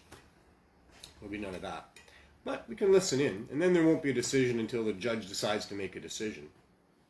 And who knows how long that'll be. But at least, maybe sometime, someday not too far down the road, there will be a good decision, maybe. I don't know. For us too, we're waiting for the same thing. We're watching to see what decision comes down on that one, although we shouldn't have had to wait this long. It's been a year and 2 days for us since we applied to have a license to be able to provide low barrier access, to provide to the sick people, to the people that are struggling with the opioid addiction. And, maybe the Health Canada is waiting to see what the courts do with Jerry before they decide whether or not they're going to allow us to continue to help people or not. I don't know what's going on. Anyway, I think we'll see if Jerry wants to visit us out at the RV. But before I go, I'll still fill a few more minutes. Maybe he'll come in. But there's another side to Jerry, and that's the thing that I want to continue to talk about every show. Is that this is a bigger, more important issue than just even access to cannabis for sick people, which is extremely important. But there's an even bigger issue at hand here. It has to do with the role of public servants, what they're supposed to be doing for us.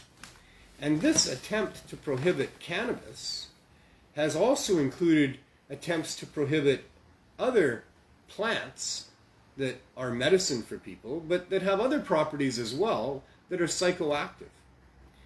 The psychoactive plants that have been prohibited because of their psychoactiveness is an absolute attack on our ability to choose what it is that we want to think about and how it is that we want to feel.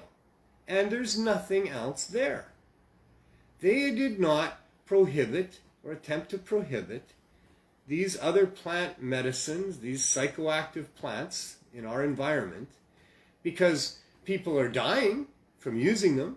People are killing other people when they use it. There's been a lot of lies and fear-mongering about things to do with these things, but the actual truth is that they really help a lot of people. That they can be used to help people with PTSD, with addictions, depression, people that are overweight, people that are smoking. There's a whole range of things that people get profound help with in many cases and have for hundreds and thousands of years with the psychedelic plants. And when you think about it,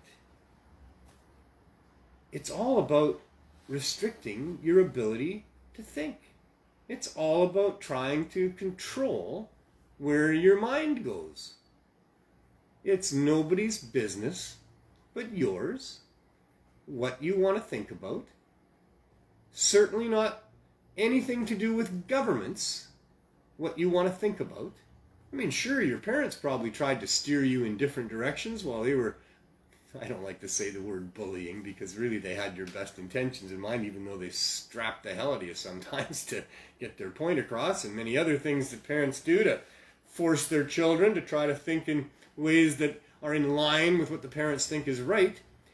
But once you're out of your parents' realm and you're now your own person, absolutely nobody gets to tell you how you think.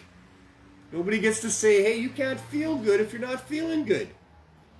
Nobody knows how you're feeling. Nobody knows what's right or wrong with you. Maybe you don't tell nobody. Maybe you don't let on in any way. Lots of people are like that. They got social anxiety, they got depression, they got anger, they got stuff they don't show nobody. They hide it very well. But it's going on for them. And maybe they want some relief. So maybe they drink a little alcohol, or maybe they do a little this, or take a little therapy, or maybe the therapist says take a pill, or lots of things you can do. Lots of people doing lots of things, because lots of people have issues. It's your business. It's only your business. It's not the business of Mr. Trudeau. It's not the business of Mr. Biden. It's not the business of the Queen. It's not the business of anybody.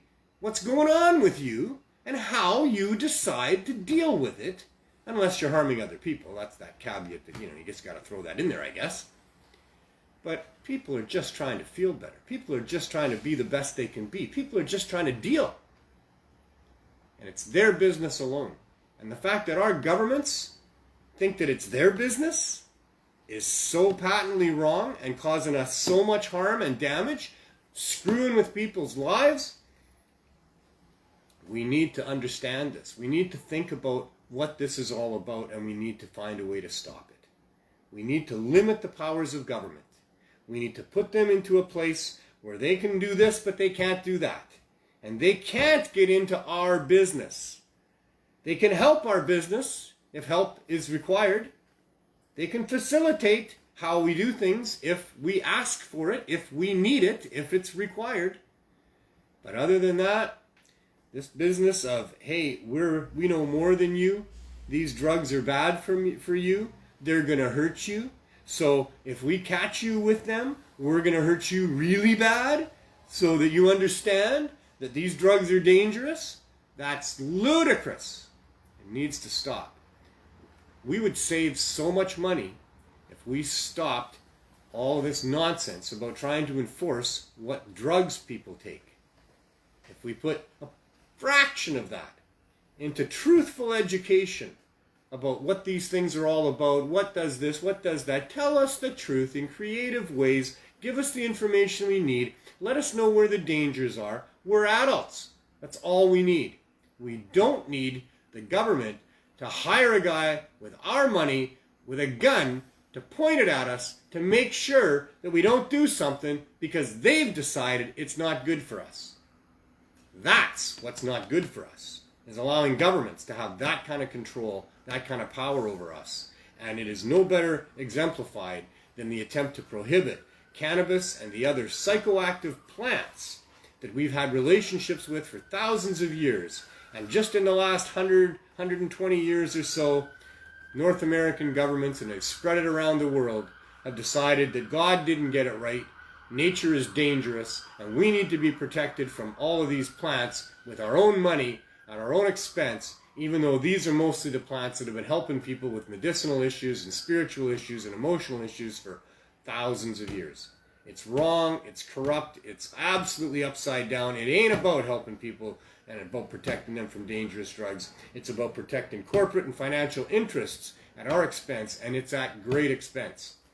Mr. Martin has been fighting hard for that. Many people have been fighting hard for that. We're going to continue to fight hard for that, because if we can't get that right, then we're not going to win nothing. If we can't get the right to our own minds and our own way, what we think, and plants that maybe change our moods, and because some governments think that they have the ability to do that, then we're never going to get nothing right. We're never going to be properly free, and the future looks pretty bleak for future generations being right under the thumb of the heavily surveying corporate elite that just think they own our asses.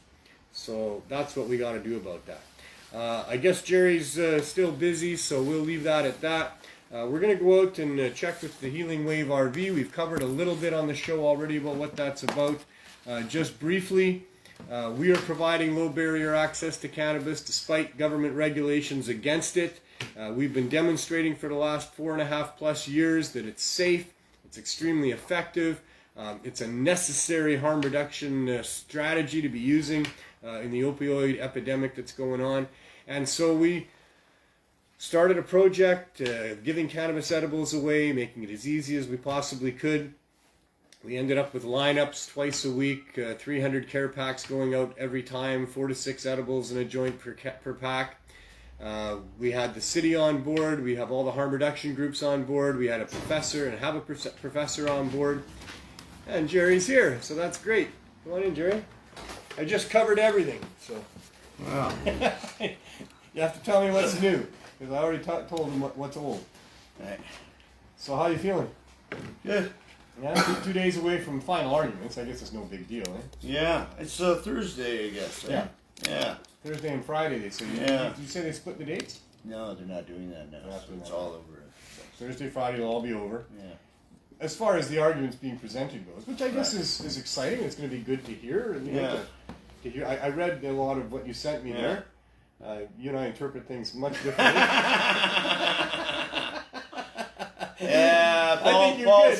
Paul seems fairly confident. I just say whatever. Just go with the flow. He says that's all you can really do. That's it, you know. In the end, it'll be what it'll be. Yeah. You know, you'll do your best. Stressing the May as well laugh at the rest. Yeah. So yeah, I thought the way it's on paper looks like it's a slam dunk to me. The Cannabis Act states that its intention is to protect health and safety, and its actual function is to do the opposite, especially with what it's done. And when we talked about the 1,000 or so people that you had as members of your club in Saskatchewan, that when they shut you down, they cut those people off, man. I mean, that must have been horrible. Must have been horrible for so many of those people. They wouldn't have had other hookups. Lots of them. Drugs, drinking. I mean, the crack house came back not long after that. It disappeared out of Whitewood. It was there before your dispensary, and I can just I can sort of a little bit imagine just the despair that would have been present within so many of those people having that supply cut off. They'd been so reliant, and there's not much else going on in Saskatchewan. Supply, a lot of the kids, and they get a lot of help from me in schools and that side of it hospitals too. Because you were putting the money back into the community. There was that as well. For a while there, it was a bit of a thriving town. It was. It was. Anything people think we're putting it you were going, hey, what do we need? People know where Whitewood is now. Yeah, it was an awesome run that you had, and it's just horrible that our public servants think that it's okay to use our money to shut that all down, to shut all those people out of the supply that they had, to drag you through absolute hell for the last 4.5 years. Really, They seem to be pretty persistent, anyways. Oh man. Well, they're spending a lot of money on these lawyers, to put together a case to try to prove what's not provable. You didn't have any victims. Well, they didn't bring any experts, so that would help. They didn't bring any experts. They didn't produce any victims. I don't know. Well, can we talk about it even? I mean, we still can't really talk about it. It's a bit of a publication ban, so we can't tell you any of the details other than what we just said. Yeah. So tune in and see. We're going to put a link up for people watching the show so they can tune in. It's already up there apparently. So on Thursday people can listen in. Please make sure you don't talk and make sure your phone's on mute. Yeah. It can get annoying. We don't want to annoy the judge. Not at all. So that happened a couple times last time. It did happen a couple times. And, it was kind of funny. The one guy's at kangaroo court. I think that was. There's always going to be somebody. Like Don't do that. Don't do that. Yeah, you're supposed to just all listen. comes down to these 2 days. Yeah. And then the judge will debate not debate. What do they do? They deliver after deliberation. Deliberation. They deliberate. Yeah. They will deliberate. That's what they do. So yeah, and then who knows how long that takes? Do you have any idea what that feels like as far as how long? No. It's got to be like waiting for a jury. No. We did kind of want to split it up. In many cases, it's like 6 months, right?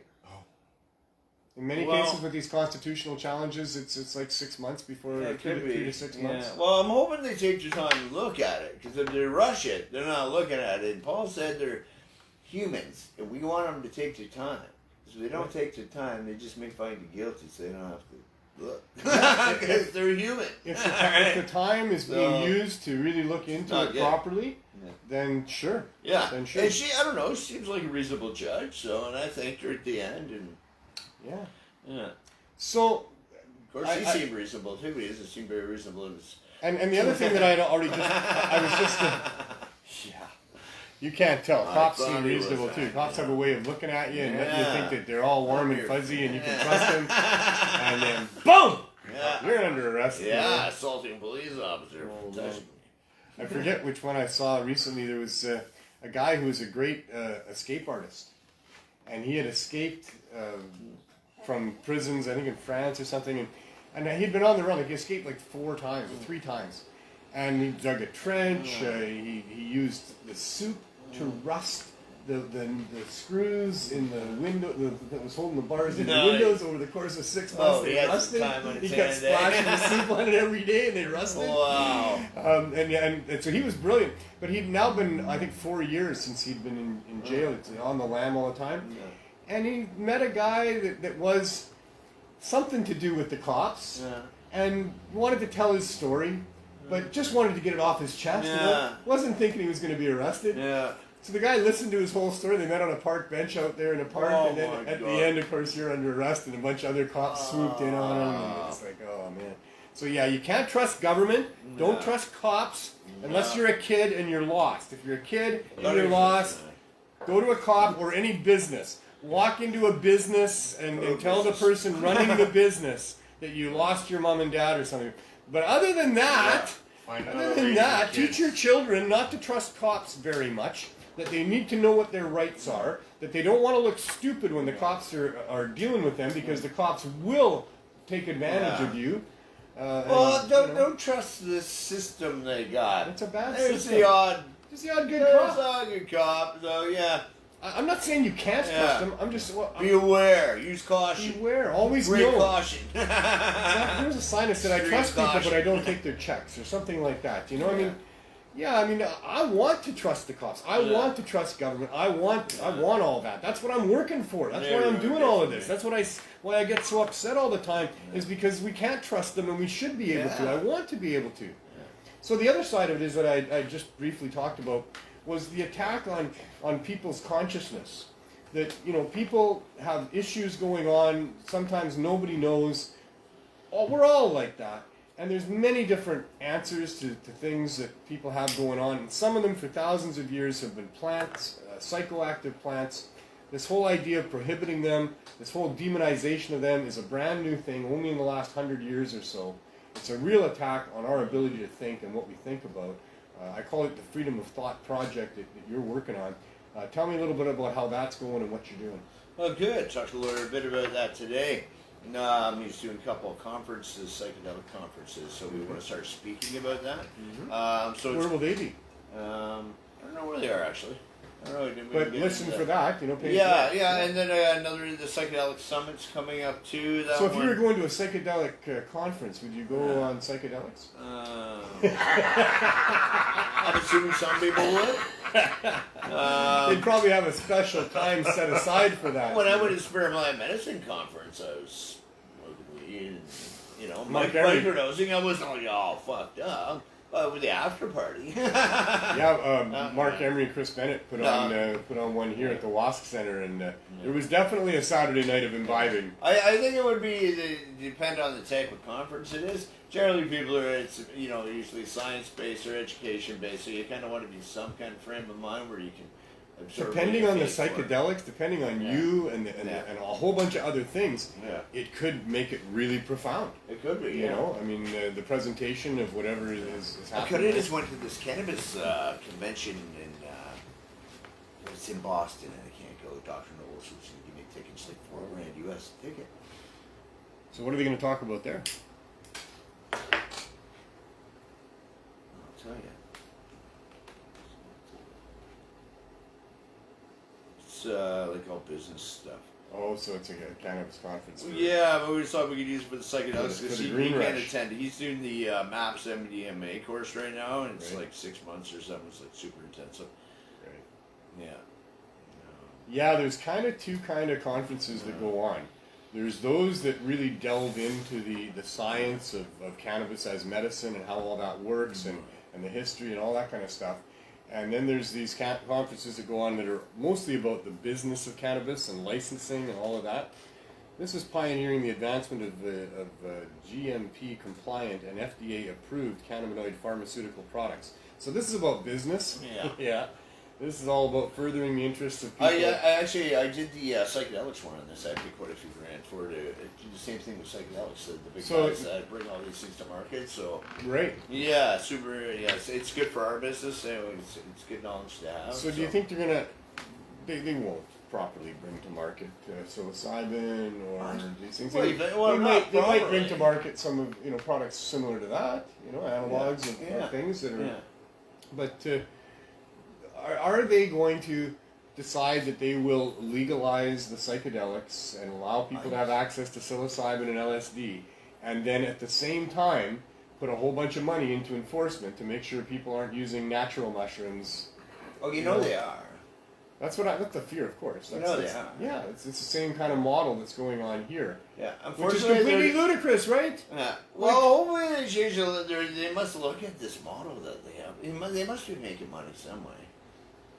The guys at the top are It's making fine money. for people to make money. Yeah. It's fine for people to have stores and offer many different varieties of psilocybin and other things, and natural mushrooms too, you would hope. But it's There's also got to be a reason they want to keep. it's also such a fine broke system, for people man. to go and pick some mushrooms out of their backyard, or go for a walk in the woods and pick some mushrooms. Careful if you do I think that. well now Toronto's looking. By the way, I'm sure you know, but if you're just a kid and you're watching this, most of the mushrooms out there are not edible. They don't get you high. They're not, they will poison you. They might kill you. So be very, very careful. It's not something that anybody can do. You got to know what you're doing. But if you know what you're doing, if you're a full-grown adult and you want to go out and find yourself some mushrooms that'll get you high, there shouldn't be a cop on your trail. You know, like I don't want to pay for no cops chasing people around in the forest who are trying to pick mushrooms because they don't want to pay mushroom prices at the mushroom store. Yeah, it's stupid. It's all attack on your thought. It's all but attack so on disabled Toronto's people. looking at decriminalizing all drugs. So I think the steps are moving. Toronto now is. Toronto? Yeah. Toronto can do that? Well, Vancouver's working on it, so.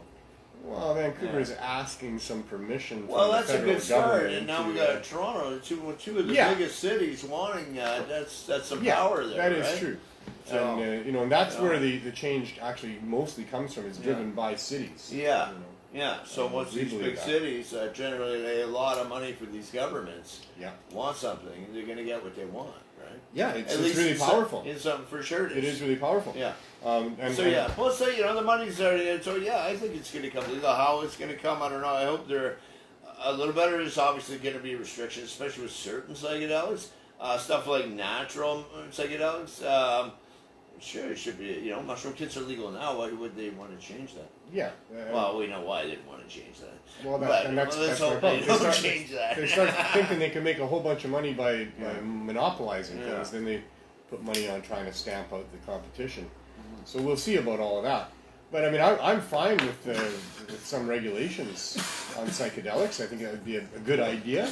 That there should be certainly maybe different age ranges for access. There should be some sort of education required for certain things.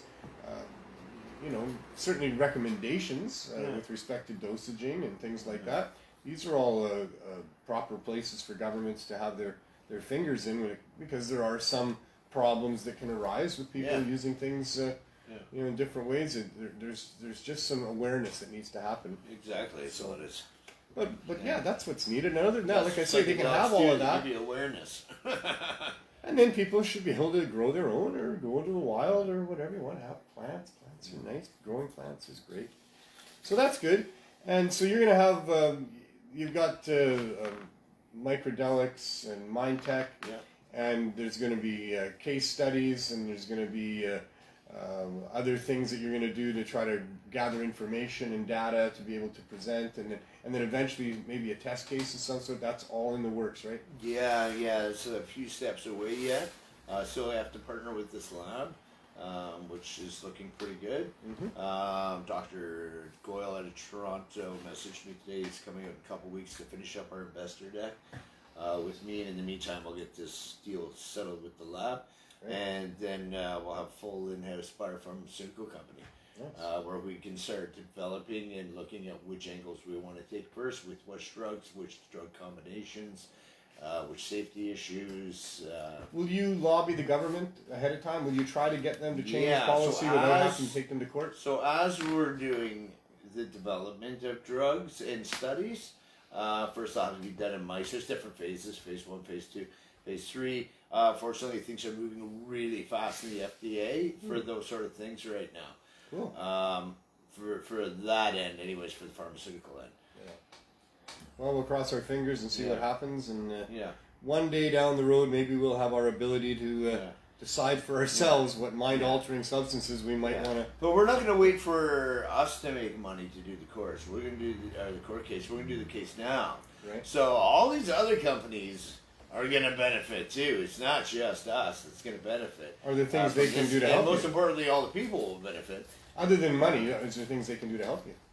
Do they have things to offer that would maybe Oh, well, yeah, we strengthen will your be able case? to. They may have their own as soon as databanks. we're going to do that. As soon as we have the lab in place here, we're going to finish up those few things. It's going to move very fast in the next. Because a lot of work's already been done by other groups and other jurisdictions. and a lot of our stuff's already been done too. So it's just it's a few things that need to be done. It's just and it'll move fast now. Wouldn't it be nice, if there could all of a sudden, if it could snowball into legal world and it moves oh, at such a snail's pace. Well, because of those that are And profiting when you off the got illegal like world. 5 of those guys and a couple slow doctors that got all theirs. It's not because they want to be. They got all this other stuff they're doing. They're psychologists and they're lab. You know what I mean? They own all these companies and then. So we all got a whole bunch of stuff going on. So to get everybody to get to that stage where we're all working in a flow, it's taken a couple of years. So, but it's coming together. So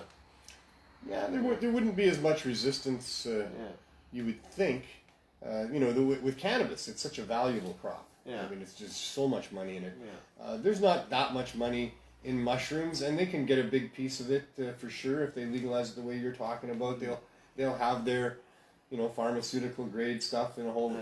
So I don't think it'll be as hard to get done as the cannabis side. I read it was over $7,000 US a gram For to buy a gram of magic mushrooms from a government-approved testing facility so that you can test it.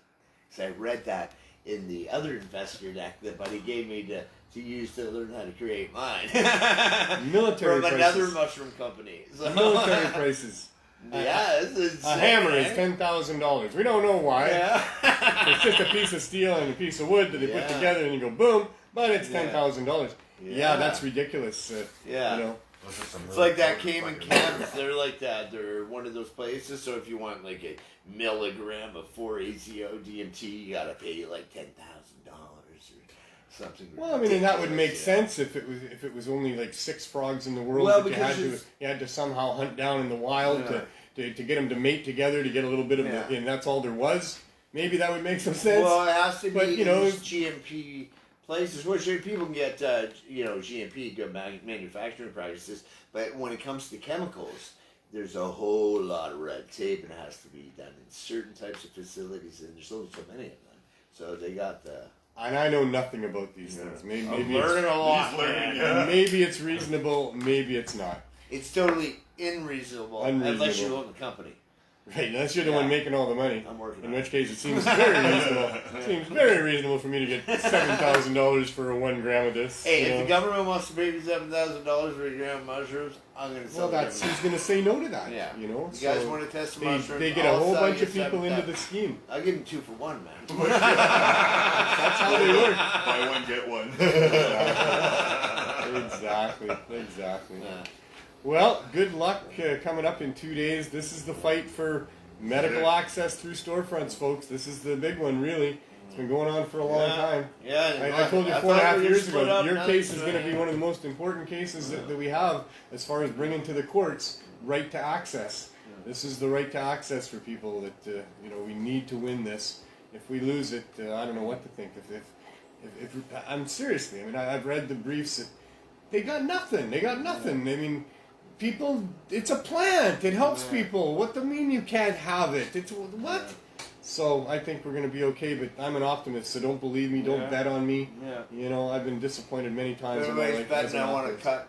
Well, I'm an optimist, but I'm also a realist who understands that the world is very, very corrupt. Money runs everything. Everybody gets a cut and things work. I know all of that too. Still looking for an LSD lab if anybody's got one. I met with National Geographic yesterday. Okay. Still trying to find anybody that's got one of those. Got a few other things covered, and then be filming 17th, 21st if I can find an LSD lab. And then we'll have you back here next Tuesday. We'll compensate. We'll find out how you feel about final arguments and what else is new at that time.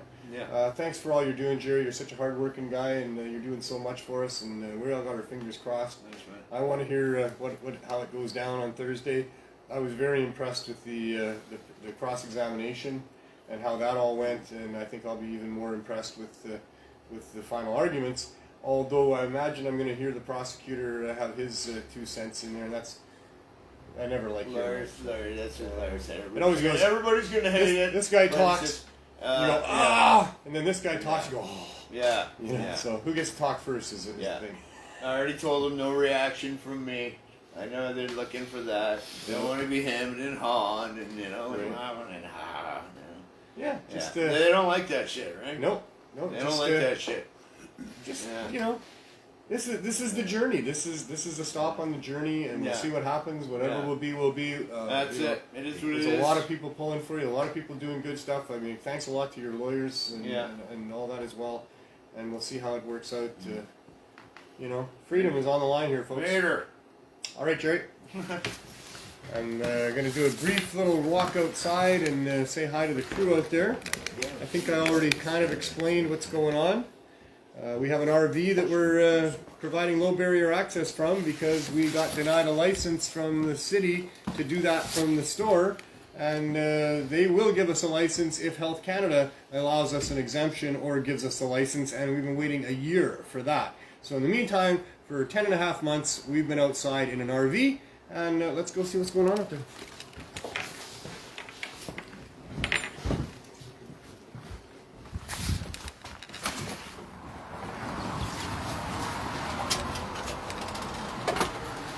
It's not a nice sunny day in Vancouver today. It's the weather has turned. It's actually quite cold, and it was really wet, but now it's not raining, so that's really good.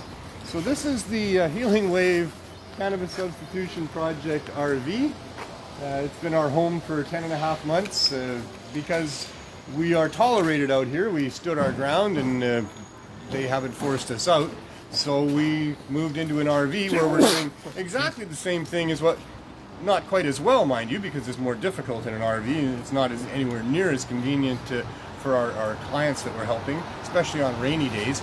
But we're doing what we were doing in the store, but we're doing it from the RV, and it's just ludicrous as all get out that a bunch of public servants can't give us a piece of paper with a signature on it that would allow us to do this from a store like normal people who buy everything else in this world, but instead we have to do it from here.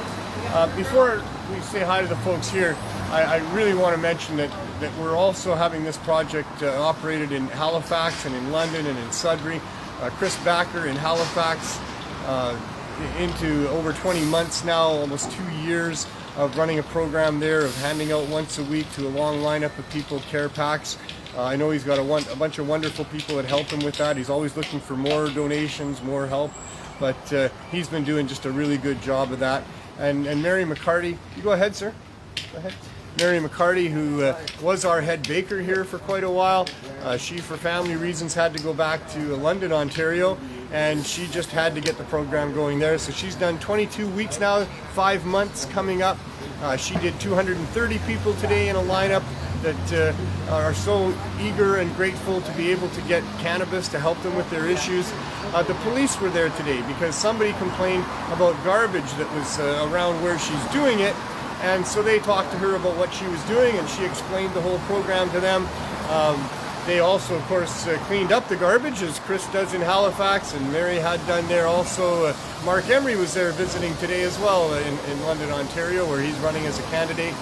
And so she feels comfortable that she properly educated the police that were there, and they said they were going to have to report to City Hall, and well, that's probably a good thing because it furthers the opportunity to discuss what it is that's going on, why we're here, why she's there, why Chris is doing what he's doing, why Jason in Sudbury is doing what he's doing, and other people are also providing cannabis to people, is because cannabis works to get people off of the opioids and the other street drugs, and it is a crucial harm reduction strategy in the middle of a horrible epidemic where the government has little answer for families who are losing their loved ones other than other pharmaceutical safe supply of opioids that continue the addiction, that continue all the problems that come with that.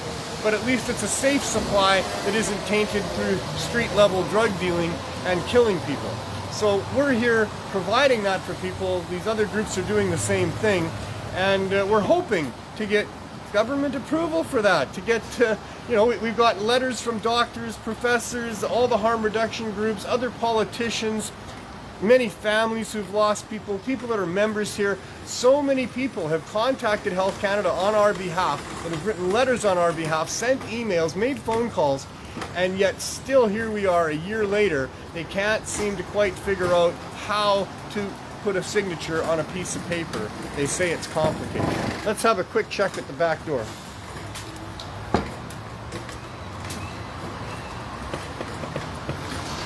The secret knock.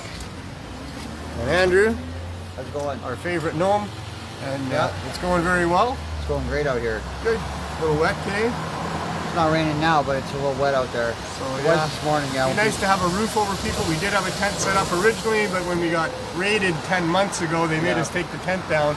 And so, yeah, we have to have people stand out in the rain to get what they get. Yes. And they get what they get because we have this program where we have all these members, hundreds of them, that come and get every 4 days 420 milligrams.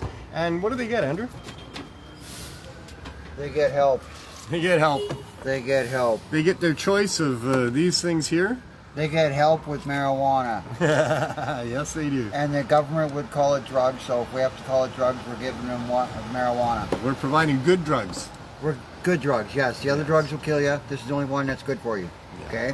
So what do you got? I have some cookies here that Joe Pepper just brought, some Ginger Man cookies. Nice. 100 milligrams. I got some brownies here.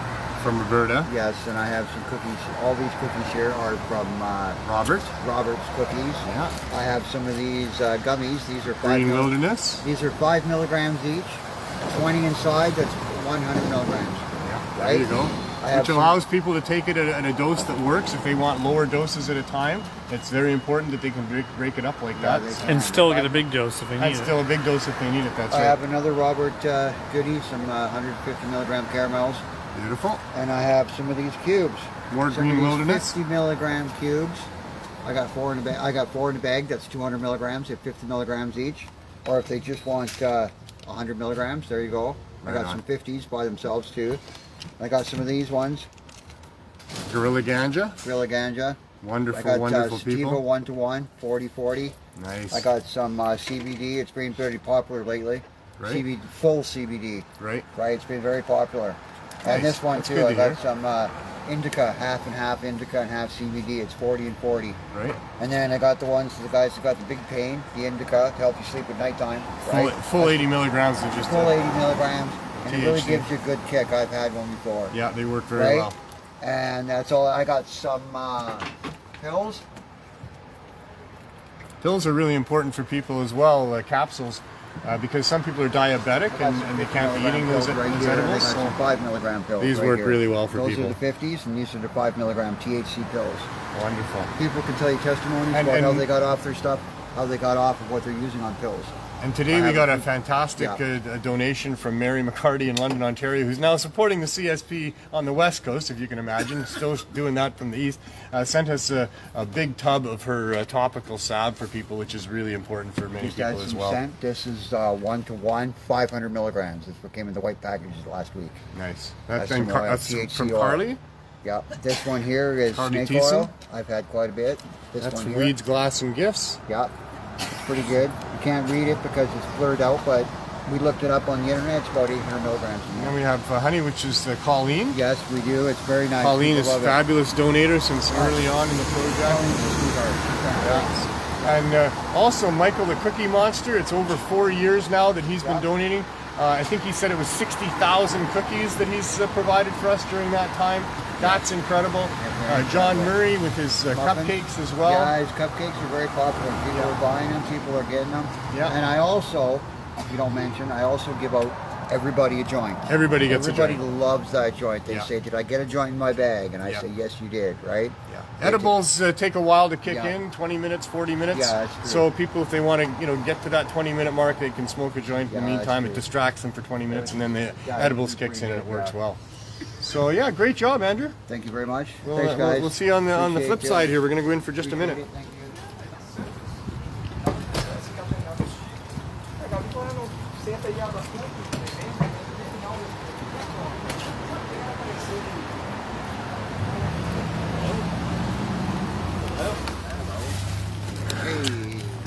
George and Jen, welcome to the THC show. I'm not even good at Well, yeah, right. Talk to you. Yeah, I know. I'm good. She was sad. She thought you were going to the window. Yeah, I didn't go to the window just because it's a little wet out there and cold, and besides we're running a little late on the show today. So, did you have a prepared speech at all? No.